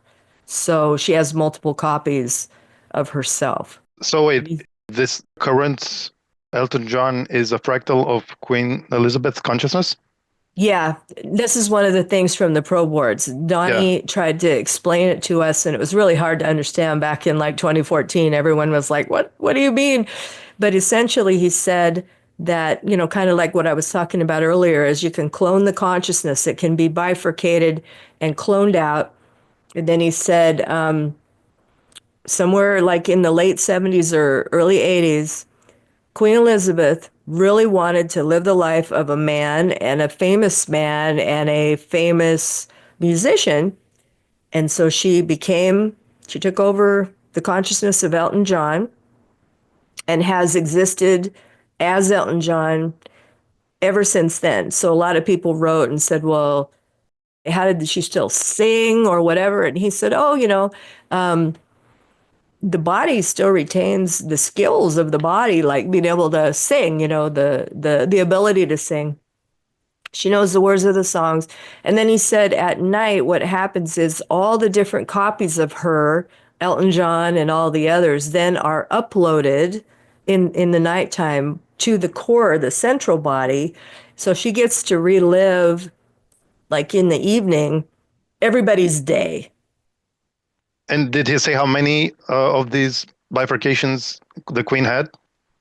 No, But there to must my be a limit. knowledge, well, back to the limit thing, at one point, some other whistleblowers had mentioned that 7 was the limit of their ability to bifurcate us. I think Octalis. Yes, Og mentioned that. He also dropped in the fringe, the ultra fringe theory, but that didn't come up with, but heard the Illuminati, that the Vril are an experiment, time traveling experiment, eons, millions of years ago, done by the Illuminati to create some sort of strange chimera between crabs and reptilians. And if he was to be correct, then that would mean that just their mere existence would be the sign, the omen of a fallen or partly fallen timeline, because we're seeing them. Interesting. I don't remember. I didn't know Ugg said that. I've listened to a lot of what he had to say. I remember him talking about them and saying that they are kind of like a God, I don't want to misspeak here, but something like a shadow representation for the negative ego of humanity. Like they're a fallen negative aspect of humans. Like he's right, from a bird's eye view. Yeah. Something like that. I don't know, but yeah. Anyway, interesting. No, I think that's accurate. So maybe you'll think it's lurid to have you recount another one of these, controversial tidbits, but could you go over who Donald Marshall claimed was King Charles's real father? I don't think I remember who he said King Charles's real father is. I don't believe he put that in the ProBoards. I think no, he did. Yeah. Oh, no, really? No, he put it out in the open in the social media. So I'm going to tell you, he said that, but it is too much yellow journalism at that point. But who is it? I'm curious. I don't remember. She had sex with her father, Queen. Queen. Yeah. Now I remember. He did say that on Twitter and Instagram, and he said that she loved her dad, like had an incestuous relationship. Yes. Now I remember. Interesting. Yeah, I had forgotten about that. I think that was Donald Marshall's gift for King Charles's coronation, is to out him as an incestuous product. But yeah, I know, right? So before we finish with the celebrities, they also manufacture clones to come up perfect. and they're called designer clothes. They come out Yes. altered however they want them. And one such Yes. example is a person who I've interviewed on another channel called Valeria Lukianova. She's known as the Human Barbie. And Oh, yes. she's one of the not that numerous celebrities that Donald didn't have anything bad to say about personally. I mean, many of them he just doesn't mention because they're just unwilling participants. And a couple more that he mentioned as not only being neutral, but even being kind to him were Winona Ryder and Barbara Streisand. And Kurt Russell. Oh, okay. Yep. He said he was never mean to him.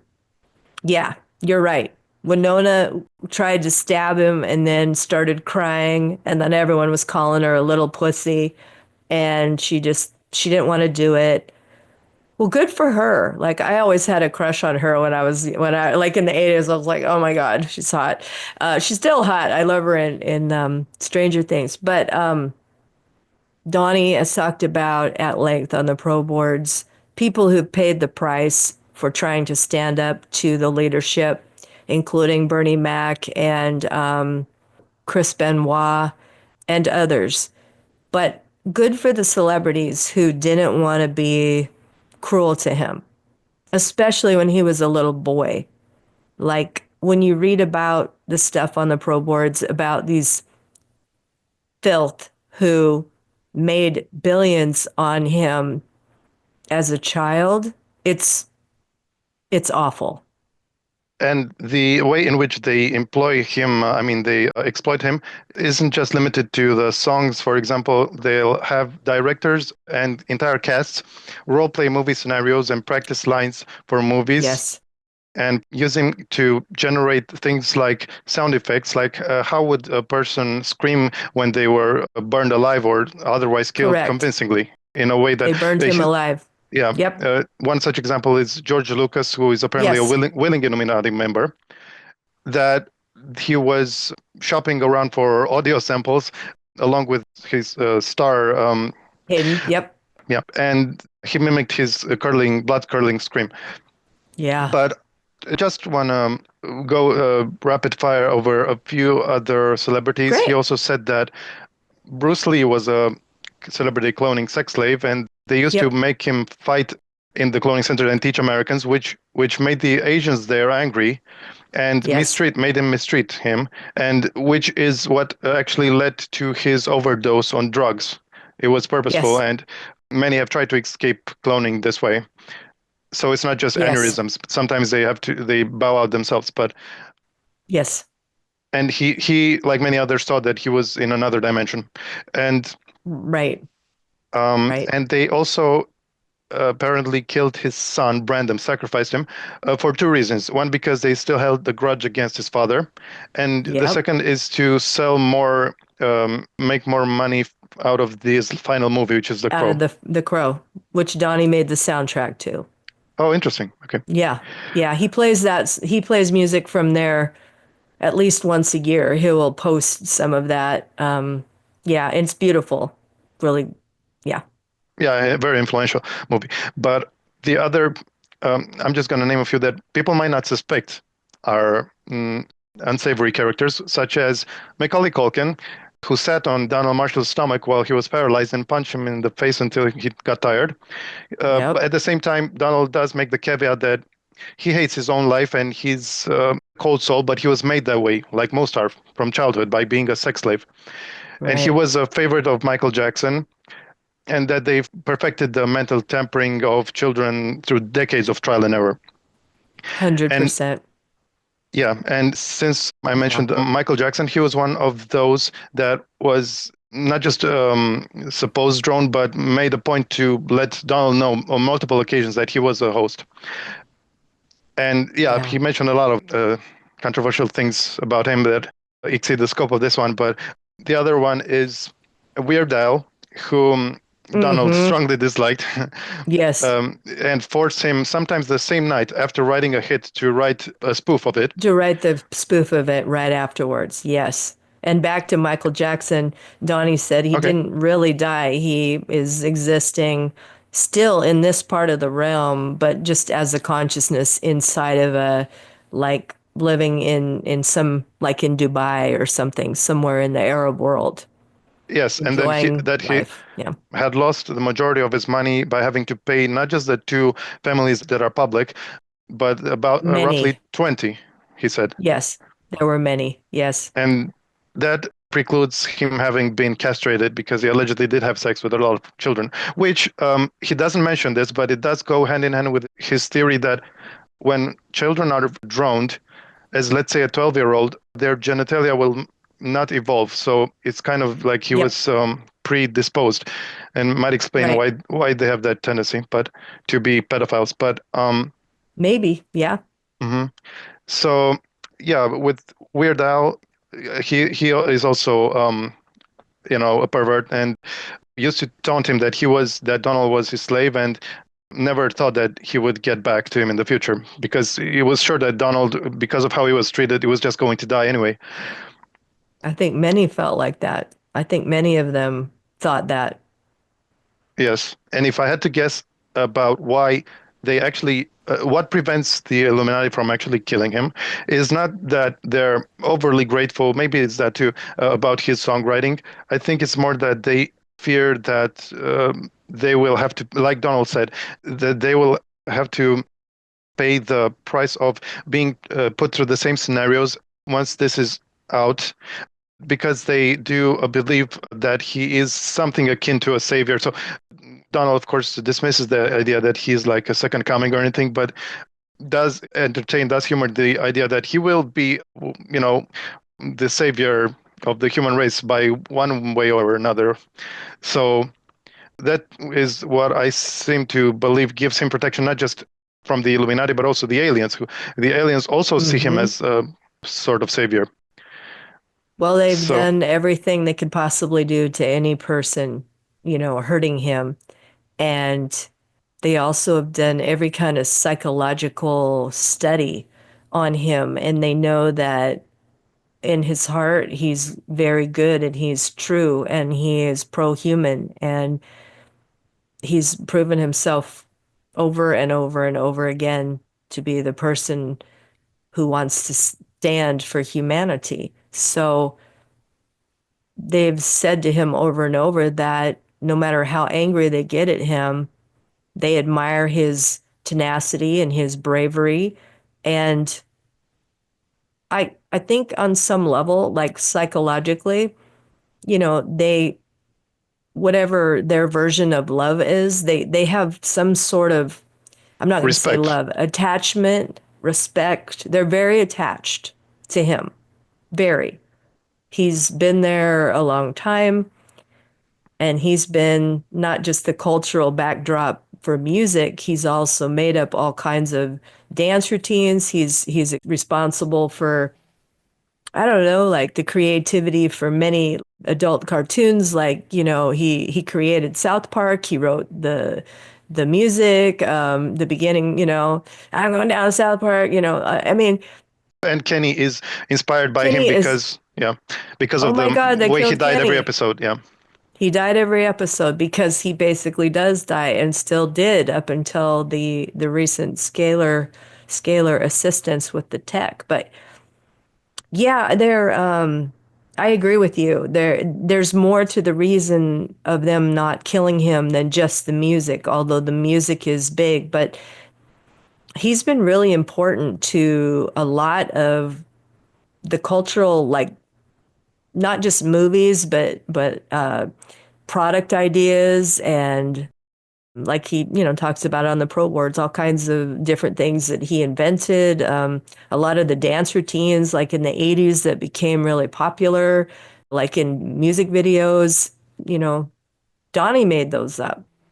He Yeah, just did. while being tortured, not that he wanted to. Oh But yeah, he didn't want to go out and dance in the middle of the dirt, and but they were like, although dance, sometimes, bitch. yeah, sometimes, Seriously. yeah, but sometimes he did write just on the promise of being rewarded, such as he says, getting with certain females. That also, yeah, happened. So it's not all doom and gloom. I mean, it's not all gross. But just to finish up with the celebrities, Okay. apparently the Dalai Lama is totally down with Vril and parasited host and messes up Yeah. with clones for sport. And he's as fake as a $3 bill and doesn't even talk slowly and in broken In English real like life. that, but I Yeah. can actually Yep. talk. He just chooses to. It's just a facade. And the Pope and Hmm. yeah, a bunch of those fake world spiritual leaders. Yeah. He said a lot of the same things about all of them, that they're just frauds, that they have broken English, on TV, but they really speak quite good English. So yeah, you're correct about that. But I think we could all guess that to be true. Those of us who at least are trying to find out the truth of this place, I don't believe any of us are looking up to any spiritual leaders like they might have anything good to say, right? Maybe the Hmm. normies do still, but And I promise this is the last one, but he said that Mike Tyson strangled one of his daughters with a skipping rope he did say that. Yep. because she's threatened to speak out about his attempt to sexually abuse her. Molestation. Yep. Yep. Yeah.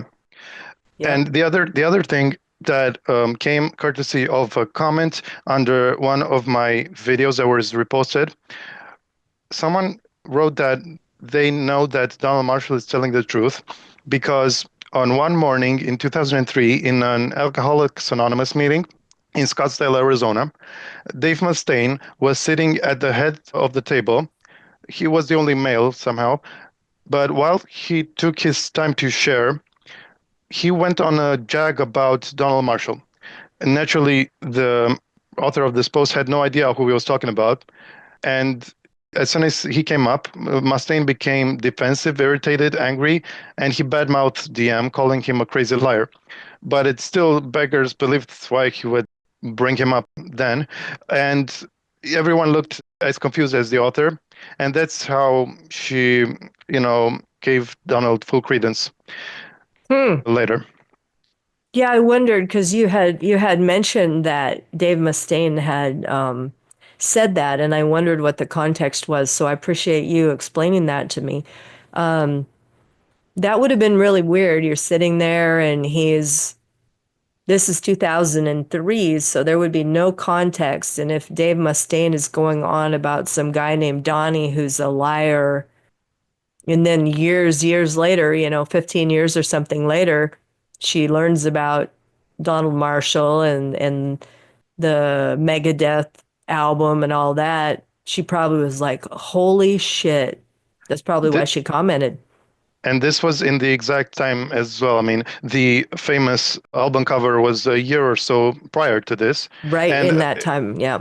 yeah, and it follows that Dave would be defensive about it because Donald claims that he basically is Megadeth. He's the reason why they are where they are, and basically the creative engine behind them. Hmm. So that would justify that. But yeah, that's enough about the celebrities. So Well, um, in your defense, I'm not wild about talking about the celebrities, but I'm totally fine to chat with you about it. But in your defense, should anybody say, well, you're just rehashing the celebrity stuff, what I would say to that is we're just repeating what was written publicly and is still to this day sits there in the ProBoards.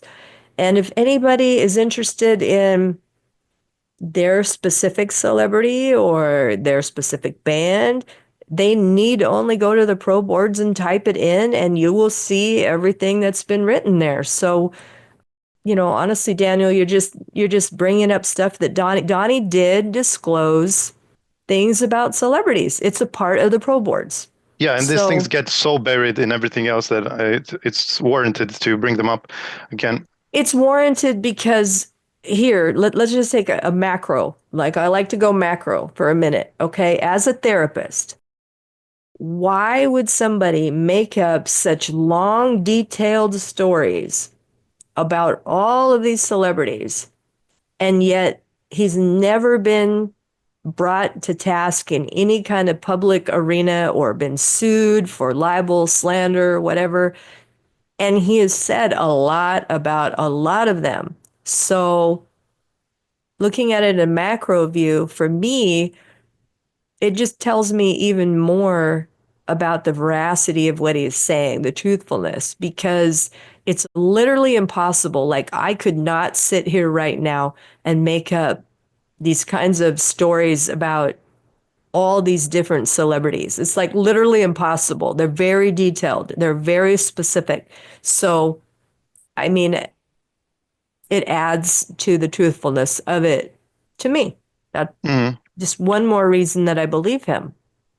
That's true. It's at some point it's beyond his capacity to make up, which goes for other really cohesive, coherent speakers. But yeah, Yes. Yep, true. he may be the one that's been at it the longest. But the other thing I thought we could segue into the political arena. He has a lot to say Sure. there, but so Yeah. we mentioned China before. Allegedly, they are the most powerful They have in the most faction. drones. Right. They have the They have most droned drones. not just they haven't just droned the most people through lizards, but they have also Chip body heads. snatched through Yep. technology. Yep. Dead Chinese consciousnesses that have been jammed, Yep. forced into usually non-Asian bodies, Yes. and they are also apparently they're big into cannibalism, and they keep it quiet, but they claim it's beneficial. Of course, it's the opposite of beneficial. It gives you encephalitis. Yeah. Yeah. Jakob Creutzfeldt disease. I can't even say it. Hmm. Yeah, the dementia related to cannibalistic tendencies. I think it's Jakob Creutzfeldt or something like that. I don't know how to pronounce it exactly correctly, but yeah, in Hmm. my field as a psychologist, we had to learn about, because there are certain tribes that are susceptible to that type of dementia because of the eating of human flesh, specifically brains. Right. Yeah, I don't remember reading that the drones in China were cannibalistic. I mean, I know they get down cannibalistically at the cloning center, all the different factions, but I do remember everything else that you're saying. I'm sure it's true. I don't remember that. But Hmm.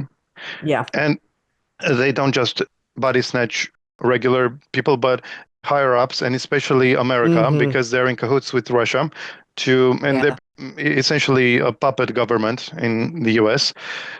Yes. And he gives the example that the time that a high-ranking military official went crazy and killed a bunch of soldiers and himself, that was when Yeah. a Marine commander was offered a promotion, and like is usually the case, he was read into these things and was actually shown a Vril type 1 and told about the parasitism.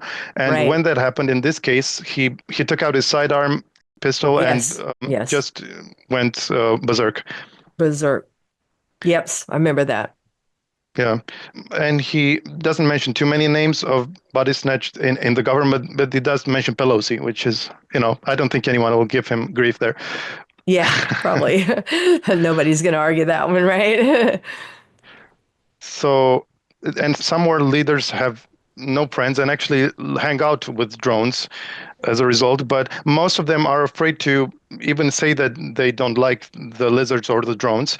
And the Mm-hmm. Vril are aware that humans hate them and they want them gone, but everyone kind of plays along, and he says it's like an enforced fake friendship. Mm-hmm. Yes.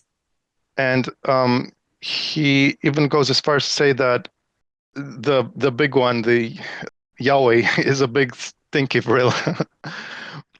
That the hierarchy of the Vril, how I interpret it is like maybe fallen angel, um, Mm-hmm.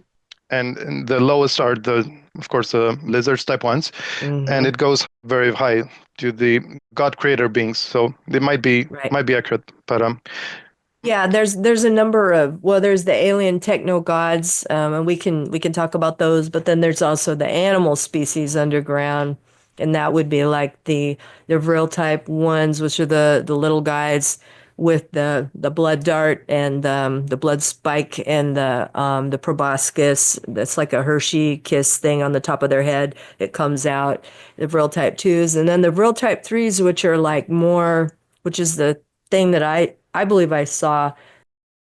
They have very long necks. They have very wrinkly, raisined faces. They look more like what you would think like a gray alien, but they're not gray colored. The one I saw was more like a cinnamon dark brown. Um, they just have like a straight mouth, and so there's those, and then there are other things under there as well, like the large rodent.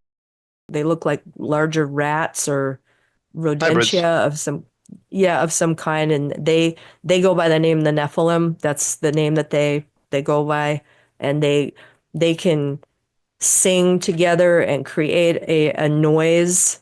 I believe he called it the chord or the chord The or cord, yeah. the chord, and it would reverberate, and that type of frequency would keep the Vril away. So it was a type of a natural, not an echolocation, but something like that where you're using a frequency base to hold off the lizards.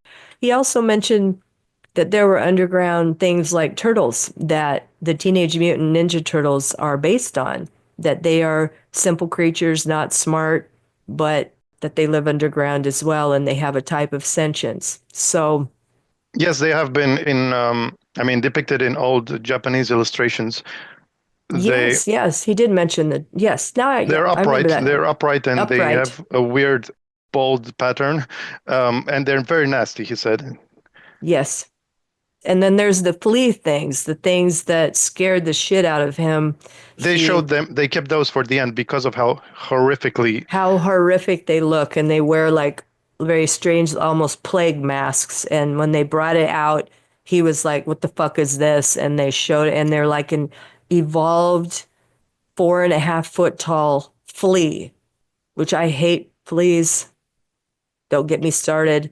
Where I live in the Pacific Northwest, there are a lot of fleas. So I literally deal with fleas all the fucking time because I have pets. You know what I mean? So thinking about a 4 foot tall flea just makes me feel really uncomfortable. But anyway, yeah. So there are a number of sentient species under the ground, and again, I don't know why people have a hard time thinking that that might be true. There are still species we're finding that we didn't know about on the surface. So why wouldn't there be other species in the deeper underground caverns, which I'm 100% sure there are.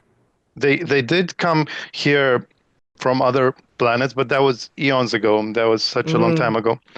The fleas? I don't remember the that Nephilim, part. the Nephilim. Oh, the Nephilim, I'm almost the certain that the rodentia? fleas too, because I think the only sentient one that evolved on Earth are the reptoids, the upright. The Vril. No. Did he? The Dracos? The No, Draco. the ones that are similar to their counterparts on Mars. They kind of look like velociraptors, but are upright and more of a 5-star pattern. But Okay. the other ones are part of either one of the two camps, which are the Draconians and the Elohim, but specifically the Anu Elohim. So the one whose DNA was deteriorated back 250 billion years or so ago. So, like you said, it goes back a long way. Yeah. This by the way, is not Donald Marshall's material, but it does go hand in glove with it. Okay. This is the founder teachings. So anyway, but yeah, you mentioned the plague mask. They were worn, he said, by the fleas and by the draconians, the Skeksis beings. Yeah. And that is actually responsible for the shape of the known plague masks that are out in the culture. Yep. Because they of course like to be energy vampires, and in those plague days they had a lot of suffering going around, so it was like heaven for them. So I'll bet. Yeah, but he said that even talking to draconians and the Nephilim and the Vril is creepy enough to give most people a heart attack or scare them take years off of their life. But because he was very gradually weaned into it, because all these creatures wanted his favor, because they all think highly of him one way or the other, and they actually essentially made him pick a side. And he, of course, refused both of them, but not initially. At first, he said that he would do their bidding to introduce them to the world as good guys, but they subjected him to the truth serum, and he failed that test. Yeah. So yeah, it came out that as soon as he was given a microphone and a TV slot, he was going to rat on them. Yes.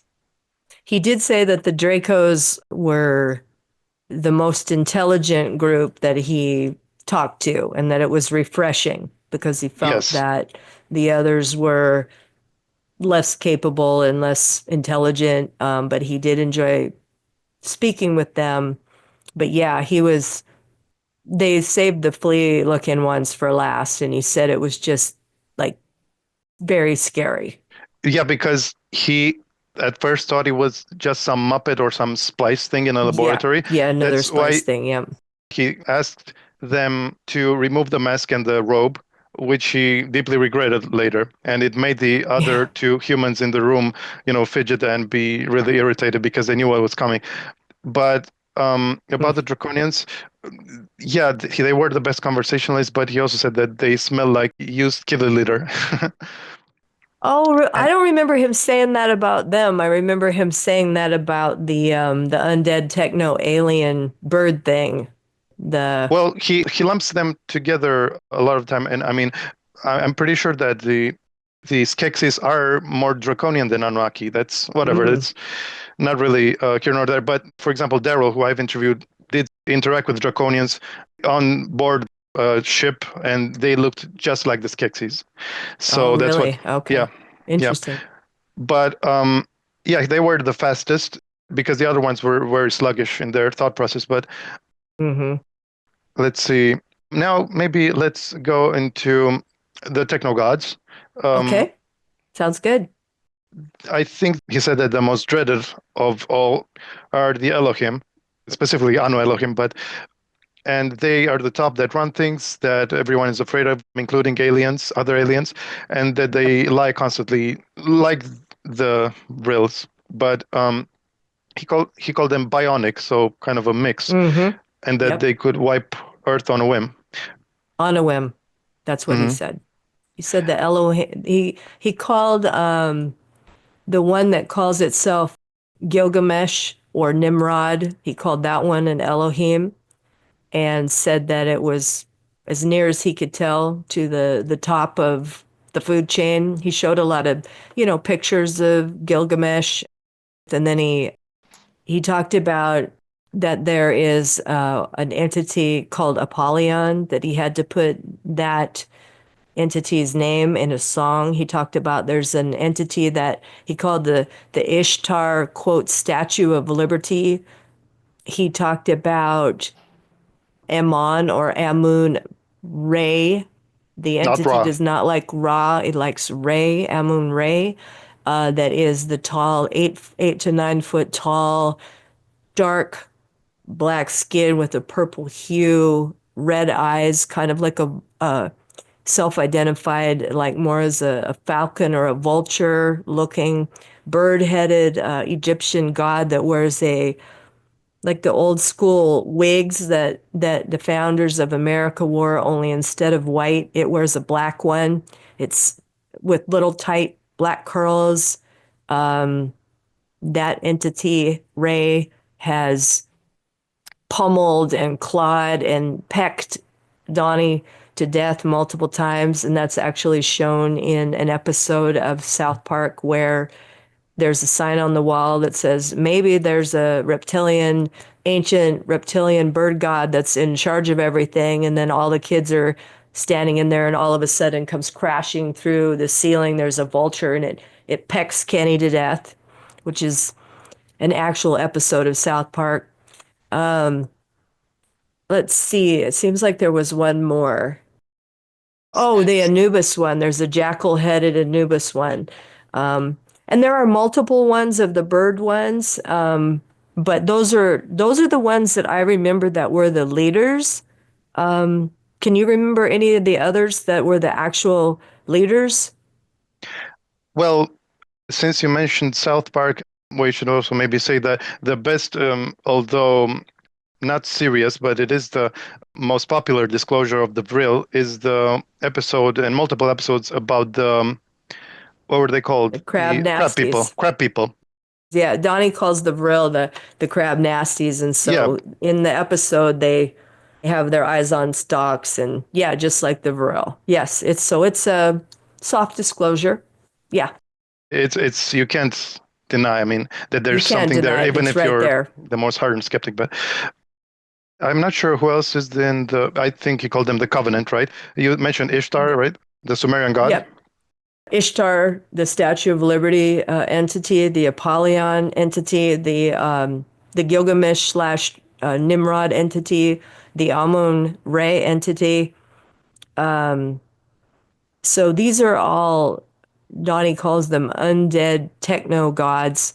And essentially, what they are, kind of pulling back from a more macro view, it appears that they have been long, long ago, they saved their consciousness on chips and have been jumping down through time. Obviously, this place gets reset. It's some sort of a realm that has it's kind of like a map on a video game where they're like, okay, we're gonna do this map, and then they run it for however long, and either the realm itself or they or some combination, they it shuts itself down and then it reboots, and then there's an entire different map.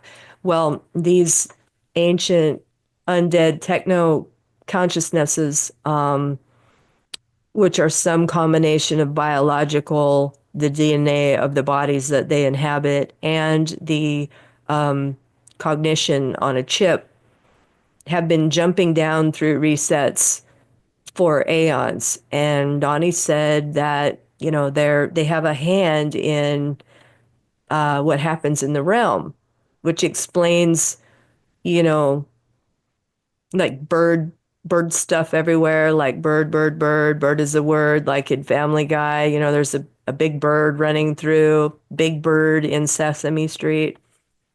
Again, they're telling us over and over right in front of our face.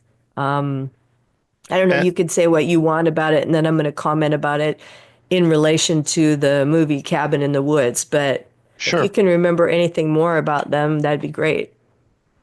yeah, they even according to Donald Marshall like to body snatch a lot, but Yes. especially people in positions of power. But I'm almost certain that in order for them to body snatch someone, that person's DNA has to have a certain compatibility, which Mm-hmm. is to say that they have been around here for so long that even at soul level, they basically have infiltrated themselves. And Yes. this whole project, this Gaia project, is an effort to merge the two in order for them to save their spiraling, degrading DNAs. Yes, I would agree with that. Yeah, there's some sort of larger project, at play.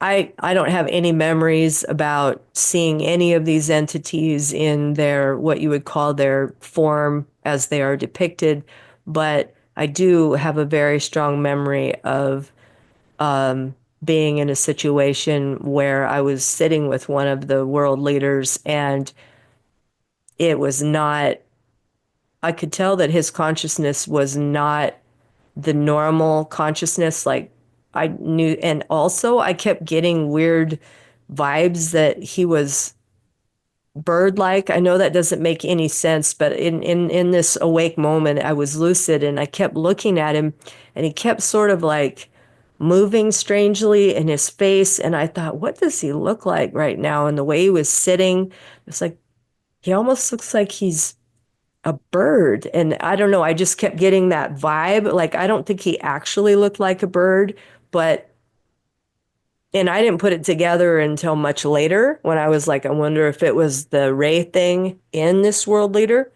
But I said to this thing, you're not the normal, you're not the normal entity or the normal consciousness that's in this person.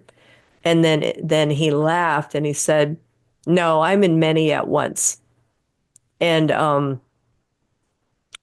later, years later, I was like, "Ooh, I wonder if that was the Ray, the Amun Ray consciousness in that."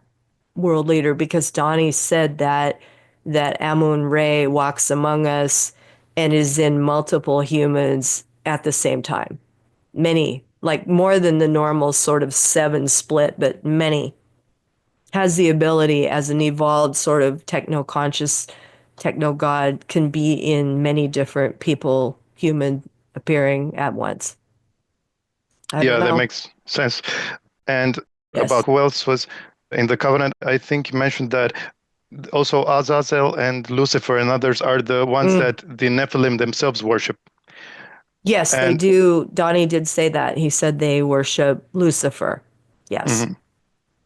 And the other big one was, of course, Yahweh, who said he met, and that he's of course, the Yes. Jewish God. And he's also said that Yes. the Jews make up almost half of the attendees, at least at the cloning center he attends, Yep. and the highest Yep. rabbis. And that he is, Yep. as he called it, a dirty, scummy Jew himself. So he figures he can say that, and that Right. He's like half Jewish, and so he's like, I can just say it for what it is. But yeah, he has he said that the Jews really love to slaughter animals. They love to hear him scream. You know, he said a lot of sort of inflammatory things about Jews, and he's like, I'm a Jew, so I can say, you know, so it does make sense, is concordant with the Bible, for them to make the animals scream to please the God as much as possible. please the God. Yeah. I don't But know. but a lot of the aliens also wanted to ingratiate themselves to him, like the episode with the Nephilim who were kissing him, cuddling him. He Oh was yeah. disgusted by Yep. it. He didn't fall for it. Well, even But the Vril like to sit and like pat on him, you know, and try to, although you can't really touch them, apparently they have like poison, you know, it melts your skin if you touch them. yeah, So yeah, and the he doesn't Draconians want said, them touching him. Yeah. yeah, and the Draconians said that he was their favorite human. Right.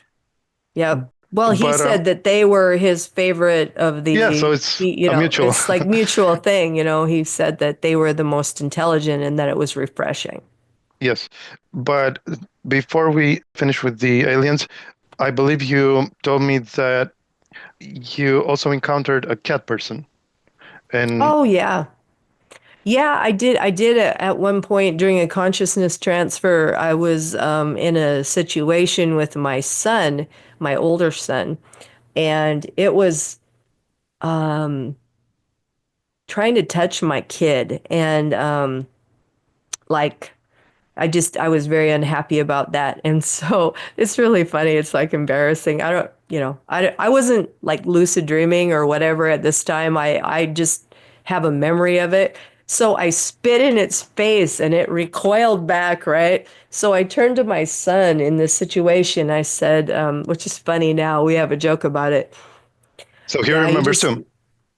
no, he doesn't remember this, Okay. although he has his own interesting scenarios and things that he remembers. But I told him about it the moment I woke up. But I turned to him in this moment and I said, "That's how you show dominance. You do in with these beings. You just spit in their face, right?" Which I think is hysterical. So my son will say to me sometimes, "Mom, that's what you do, right? You just spit in their face." And I'm like, yeah, right.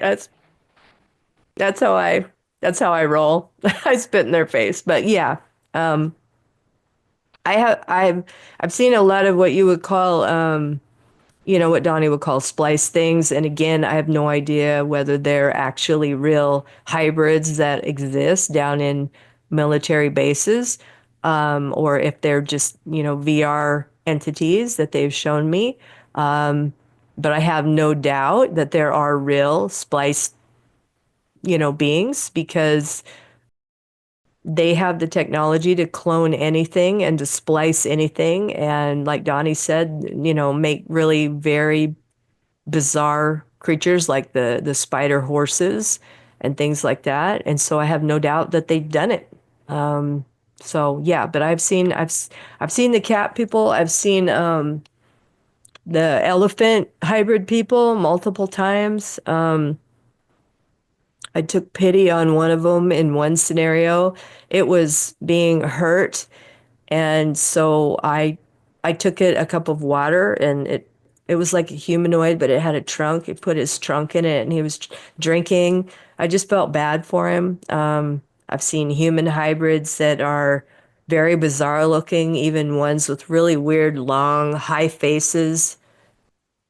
I've seen the white looking ones, like I told you, with the nubs, the horns. I've seen a centaur and a minotaur at different times.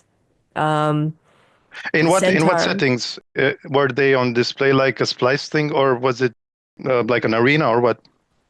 with the centaur, I was in a situation with it, and we're both laying on the ground, and I have my arms around its head, and it's dying, and I'm trying to like comfort it. And in the Minotaur was standing outside of I don't really know exactly where I was.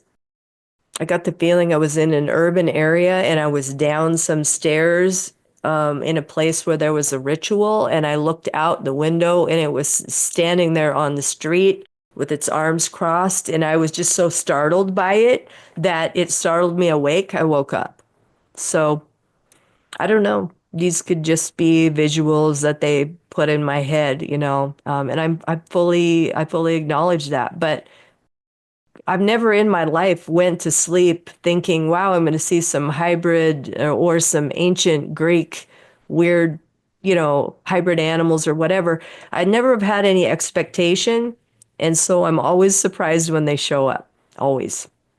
And that makes it essentially as real or close to as real life, even if they don't have, let's say, physicality, because even this matrix, the hologram, doesn't have real physicality. So if it's so complex and real for you, then it's just as worthy of being taken into consideration as everything else. So that's why you can't discount any of this, even if you do consider that Donald Marshall is not speaking the truth. He's definitely speaking his truth. No one can argue that.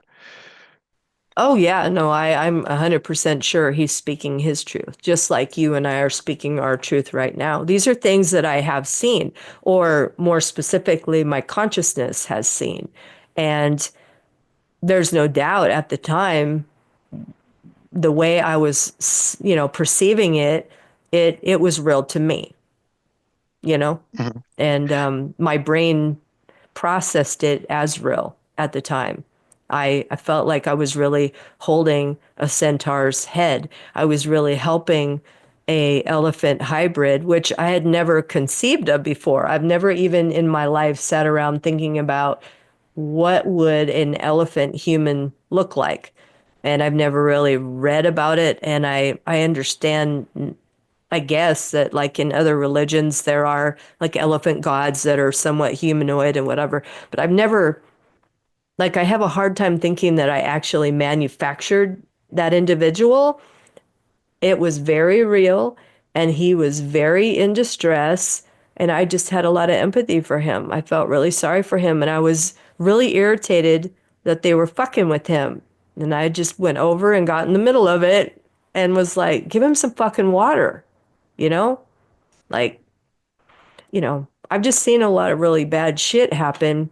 And one thing that gives me comfort is that a lot of times I wake up and I think, well, good for me. Thank God. I'm actually sticking up for other beings in other spaces and places, even if this is all just total just VR Phantasmagoria. scenarios. Yeah, like even if it's just a bunch of VR bullshit, at least because you know what? I really believe this to be true. There's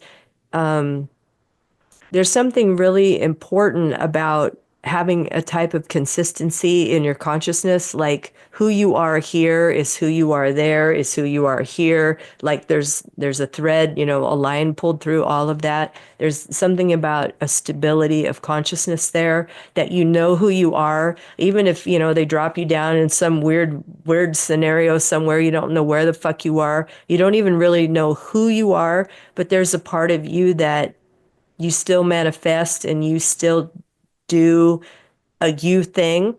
And I've been thinking about this a lot over the last couple of years. Like I'll wake up and I'll think about my scenarios in terms of, was that a very me thing to do? And and it is, I'm always me. and and that's good, I think, because that helps you know who you are.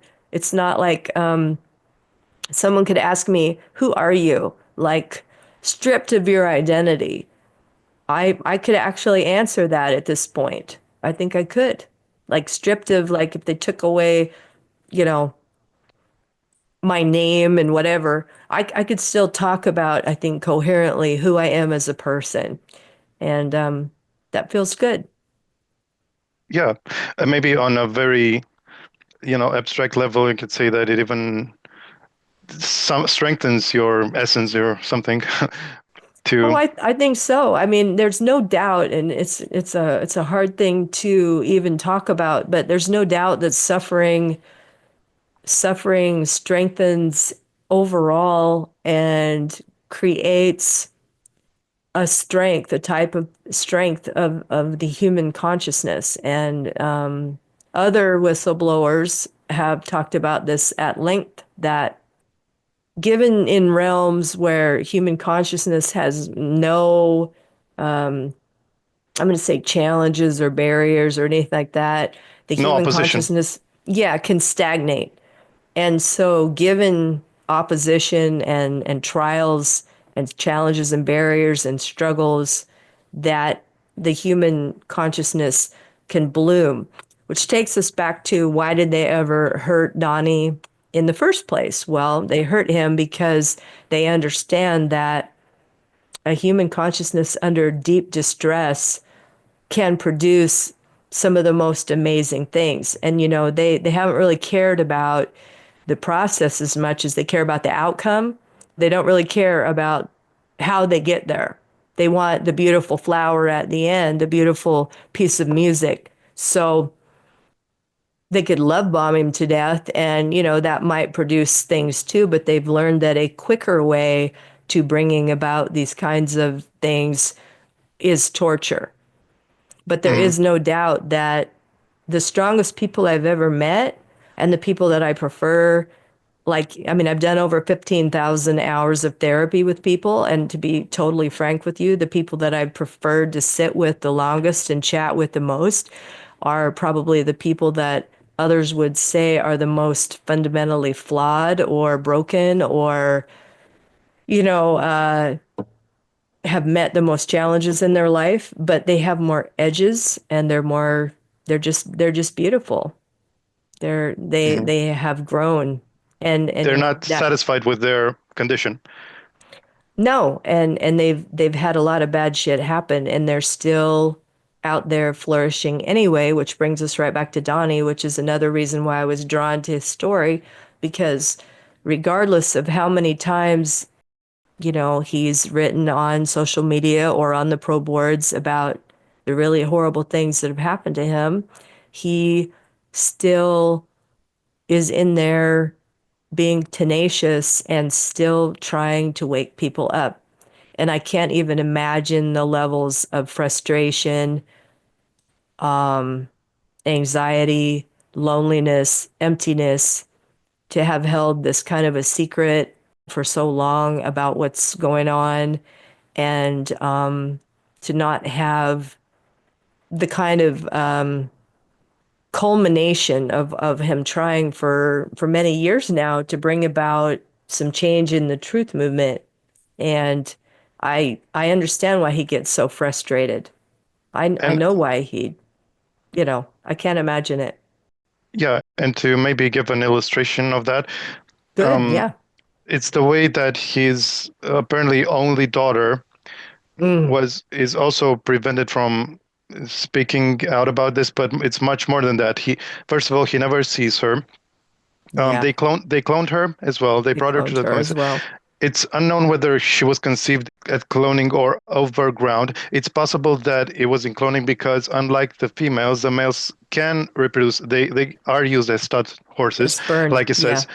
And But Donnie has been. He has many biological children, many in Hollywood, many. okay, can you name Yeah. a few?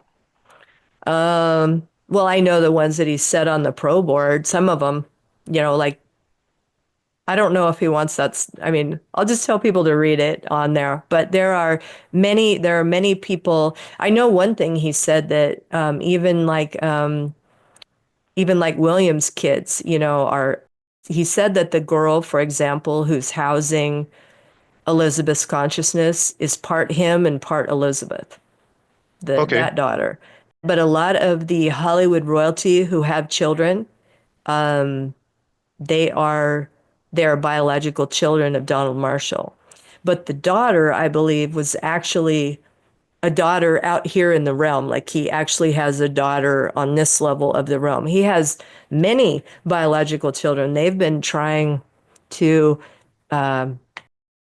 recreate another version of Donnie in all kinds of ways, many, many, many ways. And many of the celebrities' children are Donald's children. But yes, back to the daughter, you're right. Hmm. And they've used her, his one biological child that's out here on this level of the realm, against him.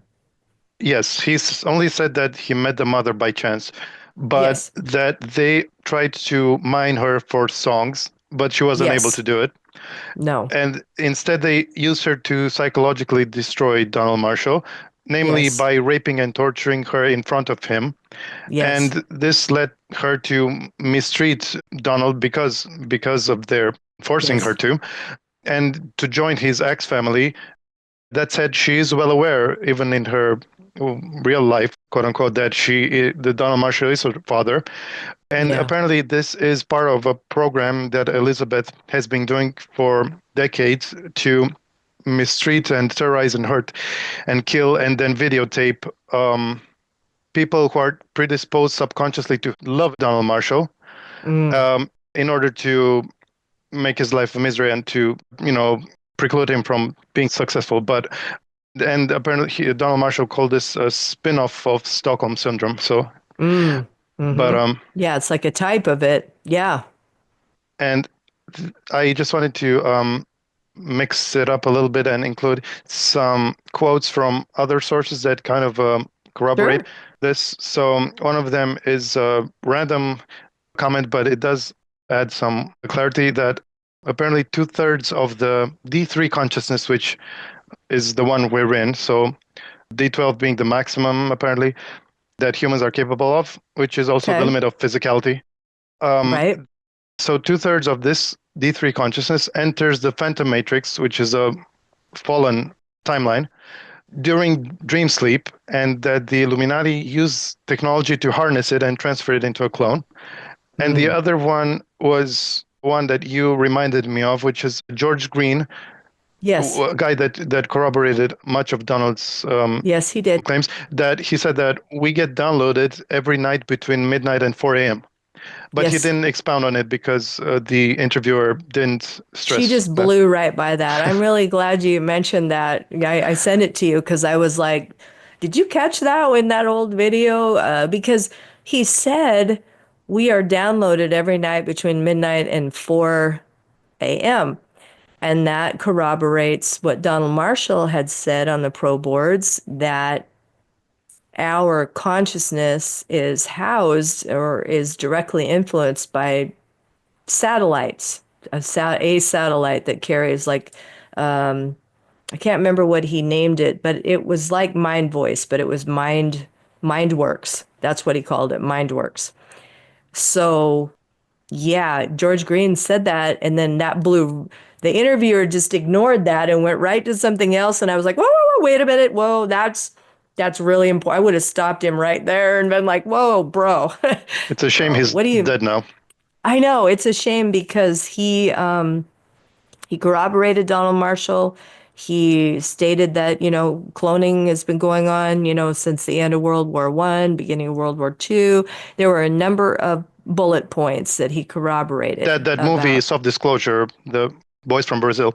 Boys from Brazil, yes, which is an interesting movie, but he told everyone back then, watch that movie. It'll tell you, explain to you about cloning. And of course, in the movie, they're creating Hitler clones all over the world, like Hmm. 10 of them. Yeah. So you brought up satellites, and it's probably the biggest one is the moon. And Hmm. This is the last corroborating quote that I found in. I wouldn't necessarily trust implicitly any so-called alien transmission. This is Hmm. from these Andromedans, allegedly, the so-called good guys, but it was completely unrelated until the end when they suddenly dropped this quote. So they said, when your rapid eye movement during your sleep ceases to produce erratic dreams and nightmares, know that the enemy's flagship has fallen. Mm. A flagship we call Levan, a flagship you call the moon.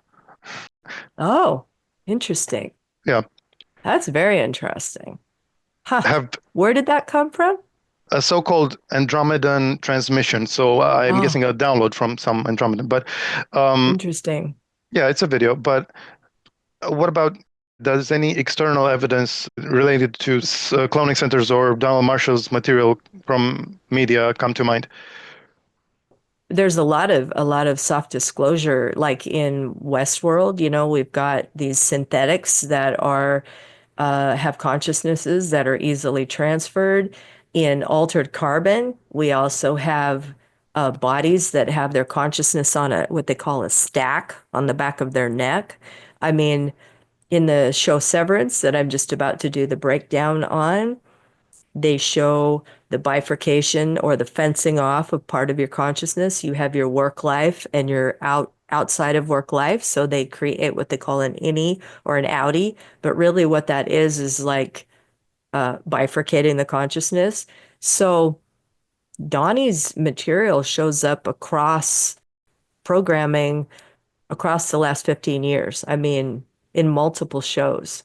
And I think that's really important because every time somebody says, well, there's no evidence, I would say, well, there's a lot of correlation. Now, I know correlation doesn't mean causation, but a lot of this stuff is correlated with what Donnie's been saying for a very long time.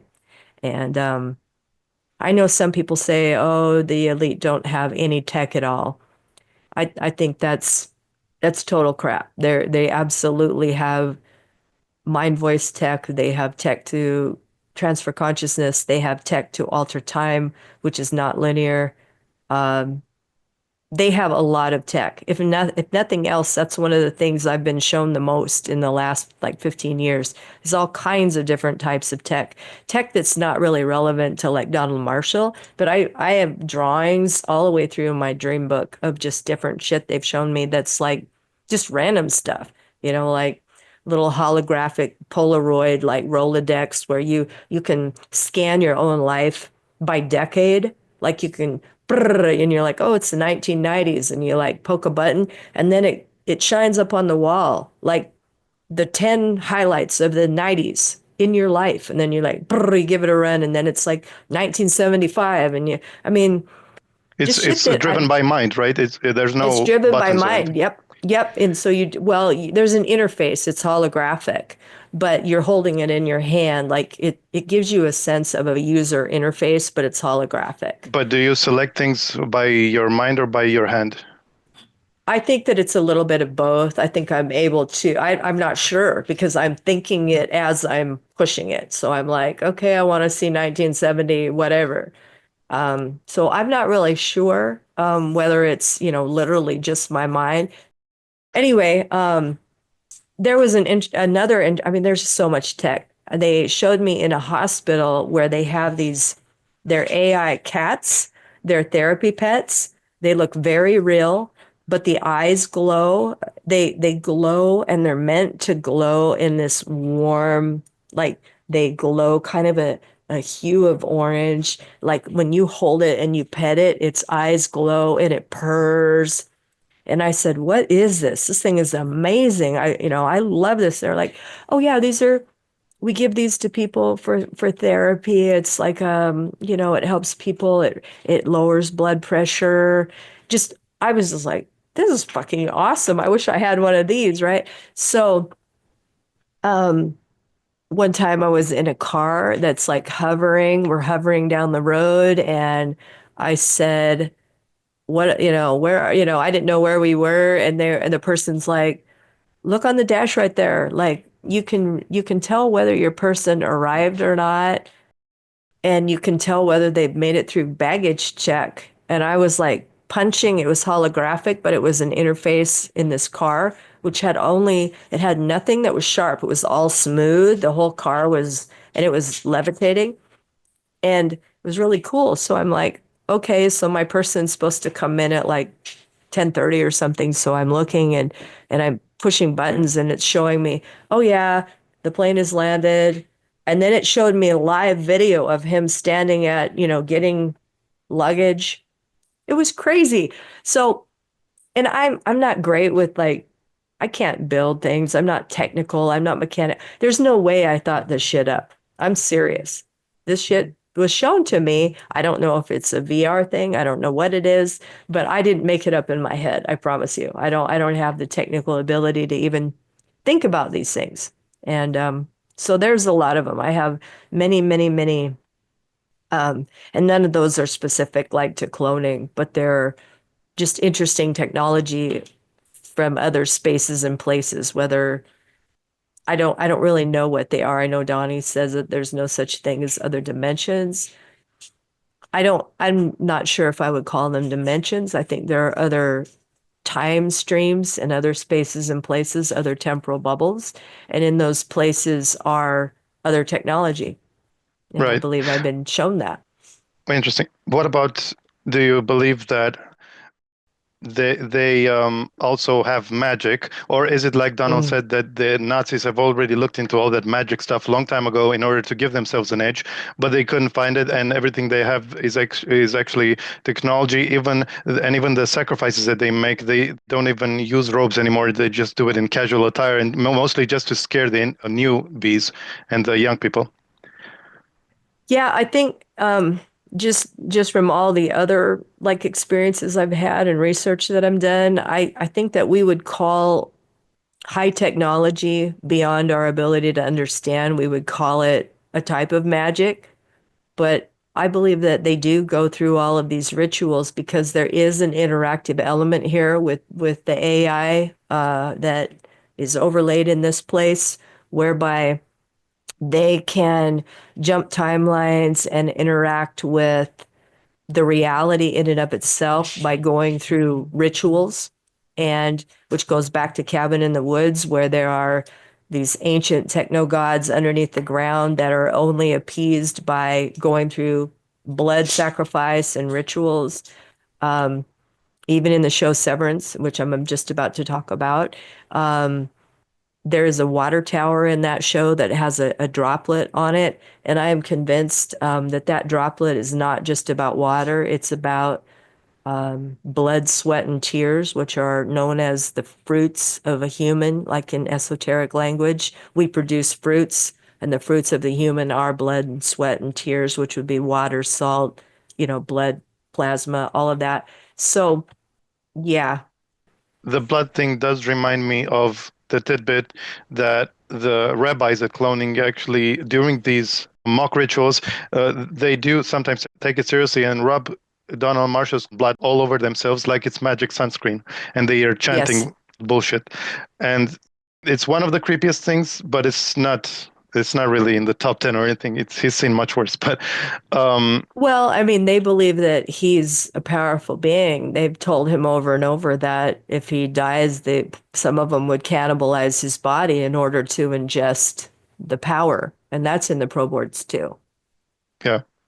So maybe to draw near the end, maybe could you recount the time that you're subjected to a hunting party? Because in the last interview, I asked you, and you claimed that you hadn't yet, I but hadn't. shortly after, and maybe as a result of that, maybe they were tuning into that, and then they put you through it. Yeah, I don't have a ton of memories of it, but it was a really unpleasant situation. It was, obviously some sort of VR thing. I don't think this was an actual physical place, but it felt very real. But yeah, I was put in this place where there were cabins, and they showed me that there were men's names on the doors, Like one guy was Ted, another guy said Carl, like men's names. And then they were opening the doors and showing me what was going on in these places.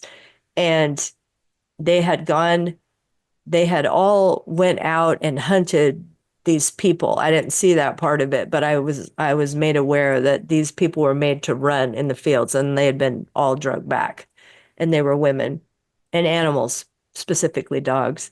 And then so I guess they had drug them in, and so they were torturing them. Each guy was doing whatever he wanted to do um, to animals and women in the rooms. And they were like taunting me with it and saying like, are you sure you don't want to go on a hunting party with us? Are you sure you don't want to be part of a hunting party? And I was just crying and very upset, and it was awful. And yeah, so there was a lot of gore, and they just love I have a soft heart for animals, and they love to show me animals getting raped and killed. I mean, they just enjoy the shit out of that. And so I got a good dose of that. So I was kind of, I was like, when I first woke up, I thought, well, I guess that's what I get for saying that I've never been in the middle or seen a hunting party before. They just thought they'd show me it. Um, it was very vivid. It felt very real. I was not the subject of it in that case. I was not hunted, but I was there and I saw what they were doing. And They it's have a very twisted sense of humor about that. yes, they really do. They really, really do. There was something else I definitely wanted to mention today. To this point, I haven't seen it anywhere but the ProBoards, which was that the elite like to transfer their consciousness into the Vril type ones.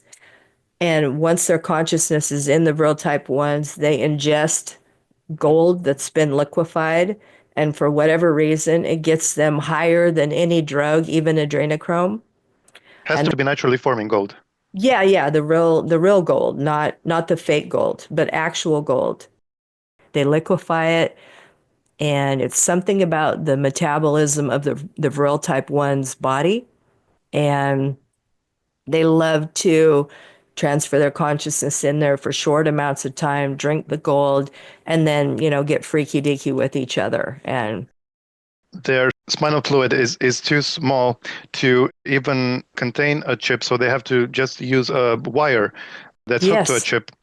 isn't And that interesting? yeah, and they are disoriented because of their strange morphology of the Vril, Yes. but then they get a higher high than any cocaine or any drug through that. And Yep. when the Vril excretes it, it's no longer of any value or much less. And I they know. they Yeah. depleted huge reserves of gold this way, and some countries Yes. are pissed about that. Yes, that's what he said. Exactly. Donald refers to it as phase 4, which is the most offbeat Yes. and obscure that you don't want Yes. to start with for fear of alienating others. Well, it already, like he said, it already is hard to, encapsulate and take in. And that's how I dealt with it over the years. It's not like, I understood all of it in the beginning or even, quote, believed all of it in the beginning, but I kind of imagined it like an onion with layers. And whenever I started getting over like the doubting, like I'd be like, oh man, this is way out there. I would always go back to the core stuff, which is I can hear his perspective in the music. I can hear it coming through. Just everyone has their own sort of signature way of being. And if you listen to that music all the way through, so I would go back to that core of the onion and say, I know we made this music. So what does that mean about our realm? Well, it means that we live in a realm where our consciousness is a transferable object, which means reality can't be as real as they say it is. And so I started building. I started, okay, we must be in some sort of augmented mixed reality. I started And that's how I worked my way out into all kinds of other areas. And I think it's just useful for people to look at the Donald Marshall narrative in that way as a stepping stone uh, or a springboard or whatever other metaphor you want to use to understanding other truths about our realm. And I do understand that people find his interpersonal repertoire, I guess you'd say in my field, off-putting. And I just don't feel like people understand the trappings of what trauma does to someone. When you have been groomed by people who are using you for your sexuality and for your talents. And this is not just Donald Marshall, but anyone who's been used in any way, sports figures, musicians, whatever. There's a certain aura and vibe about that of just grossness of being used. And this was the other thing I was going to say. Speaking of this, in the ProBoards, Donnie addressed this trauma that he carries, and he talked about what happened when they gave him MK Ultra visuals scenarios about the end. They've been telling him since he was a little boy that this realm will end and there's going to be an end. And they showed him different scenarios of an end, and they convinced him it was true. In one of them, he's safe in a bunker. World War whatever is happening. People know the secret of Vril. People know what the fuck's going on with, and so the elite have had their arms torn off, whatever, by hordes of people and crowds, dismembering them. And so shits went down, and they convinced him that this was real and that he's in a bunker somewhere safe deep underground. And once he was convinced he was safe, he took a pistol and shot himself in the head. Okay. So the next time he wakes up, he's at cloning again, and they tell him, well, obviously it wasn't true. It was a scenario. We ran an experiment on you. We wanted to know, what will you do when it's the end? So he was like, okay. So a little more time goes by, and they run another scenario on him. And they put him in a different situation where he's safe. It's all over. They convince him, nope, this has happened. It's over. You're safe. Again, shoots himself in the head. Okay. Third time, wakes up. And by this point, they're telling him, why do you keep doing this? We're showing you where you win. You won. You've been telling us your whole life you're going to win. Well, they did it a third time. And again, it ends with him shooting himself. And the point that I had remembered that I wanted to make is every time somebody that has written to me over the year or talked to me about Donnie's behavior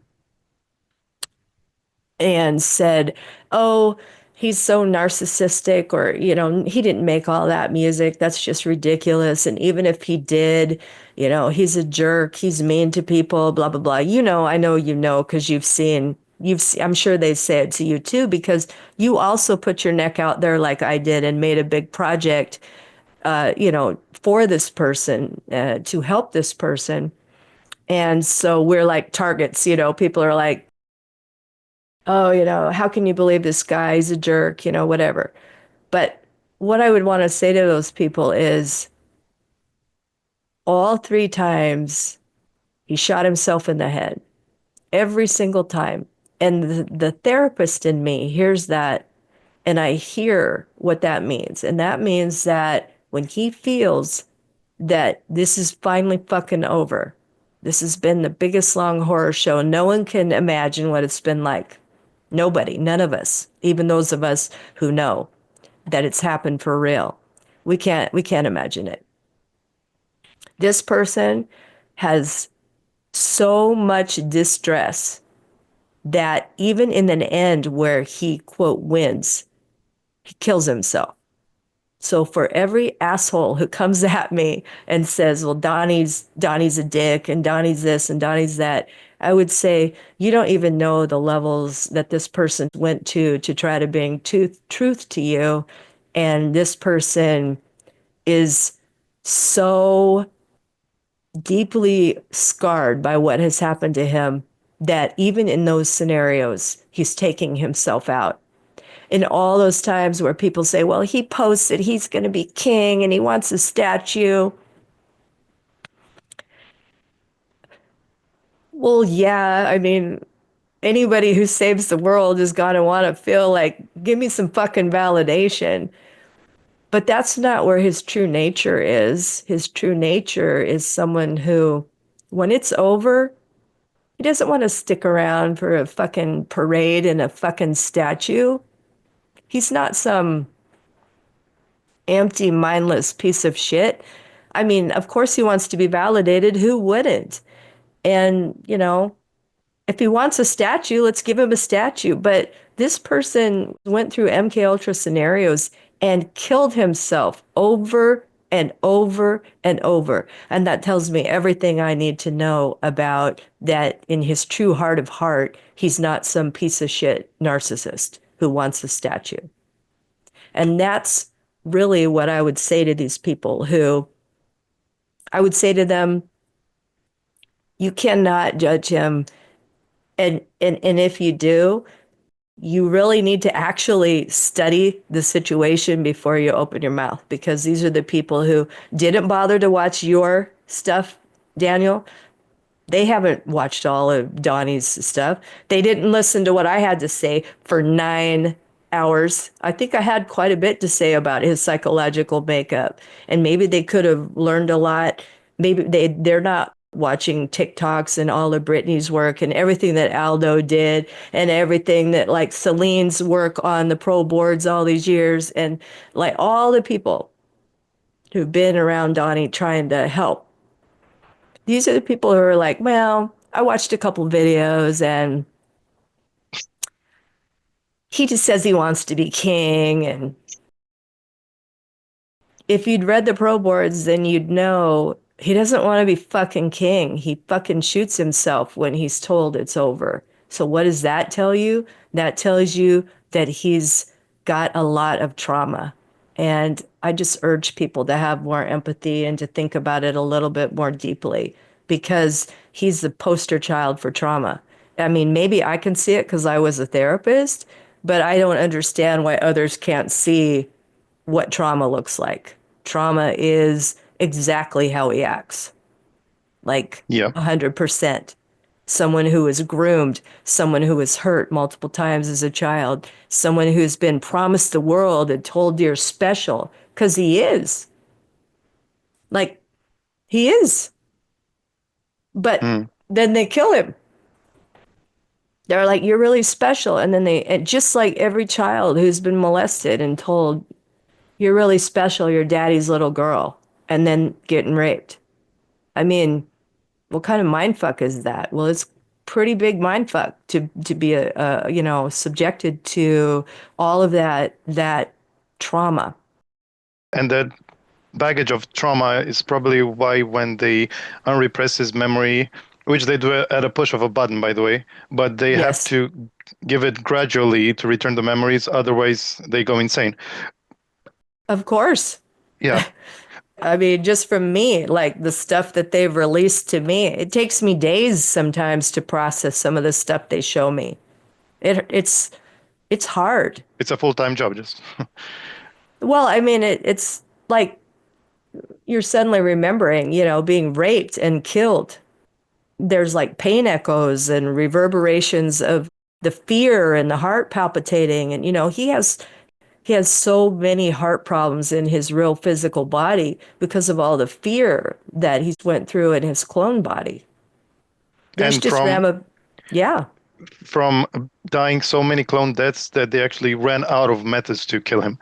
So even they're bored of it. Well, I mean, yeah, and they don't seem to ever get really bored of it, but they're addicted to it now. It's like watching him scream has been so paired, sort of classical conditioning in another psychological way. It's been his screaming has been paired with their pleasure. And they, like Donnie said on the ProBoards and in interviews, all the clones have an indwelling, ability to get a shot of heroin. So they're getting an opioid. So they're getting high paired with him screaming. So they want to feel that again, and they are addicted. They've been doing this a very long time. The elite that run the cloning and hurt people, they are addicted to it.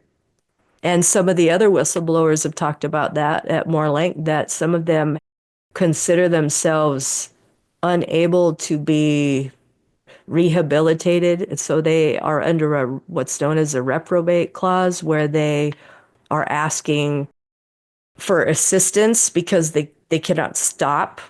Now, this is, outside the scope of what Donnie said, and now we're into what other people have said. But again, the psychologist in me finds that to be possibly true, although, I have no way of knowing how many of them have any true desire to change. I think Donnie would say most of them do not have a true desire to change, but I don't know. I don't have the access to that information. Yeah, it's a fine line, but that's the situation we're in, is to integrate all this thing and give compassion where it's reasonable. But yeah, I think that's a good note to end on, and we covered quite a bit. So We did. I think we covered everything I could think of, the sort of off the pro boards that, that people might be interested in. I would urge everybody to read the pro boards if you're interested in more, and if you're interested in Donnie's musical journey, just check out my series. It's on Rumble and on Odyssey. Maybe you could pin it underneath here if you wouldn't mind. yeah, of course. Just pin it for me. Thank you. And maybe we will pick it up later this year with a more esoteric episode about things that you have put together. I mean, experiences that you have made sense of that are more on the fantastic side or the occult side. That sounds like fun. I'd love that. Thank Cool. you for having me, and I'm glad we got all the tech sorted out. That was fun. Anytime. So yeah, Yep. catch you next time. Okay, take care. Take care. Bye.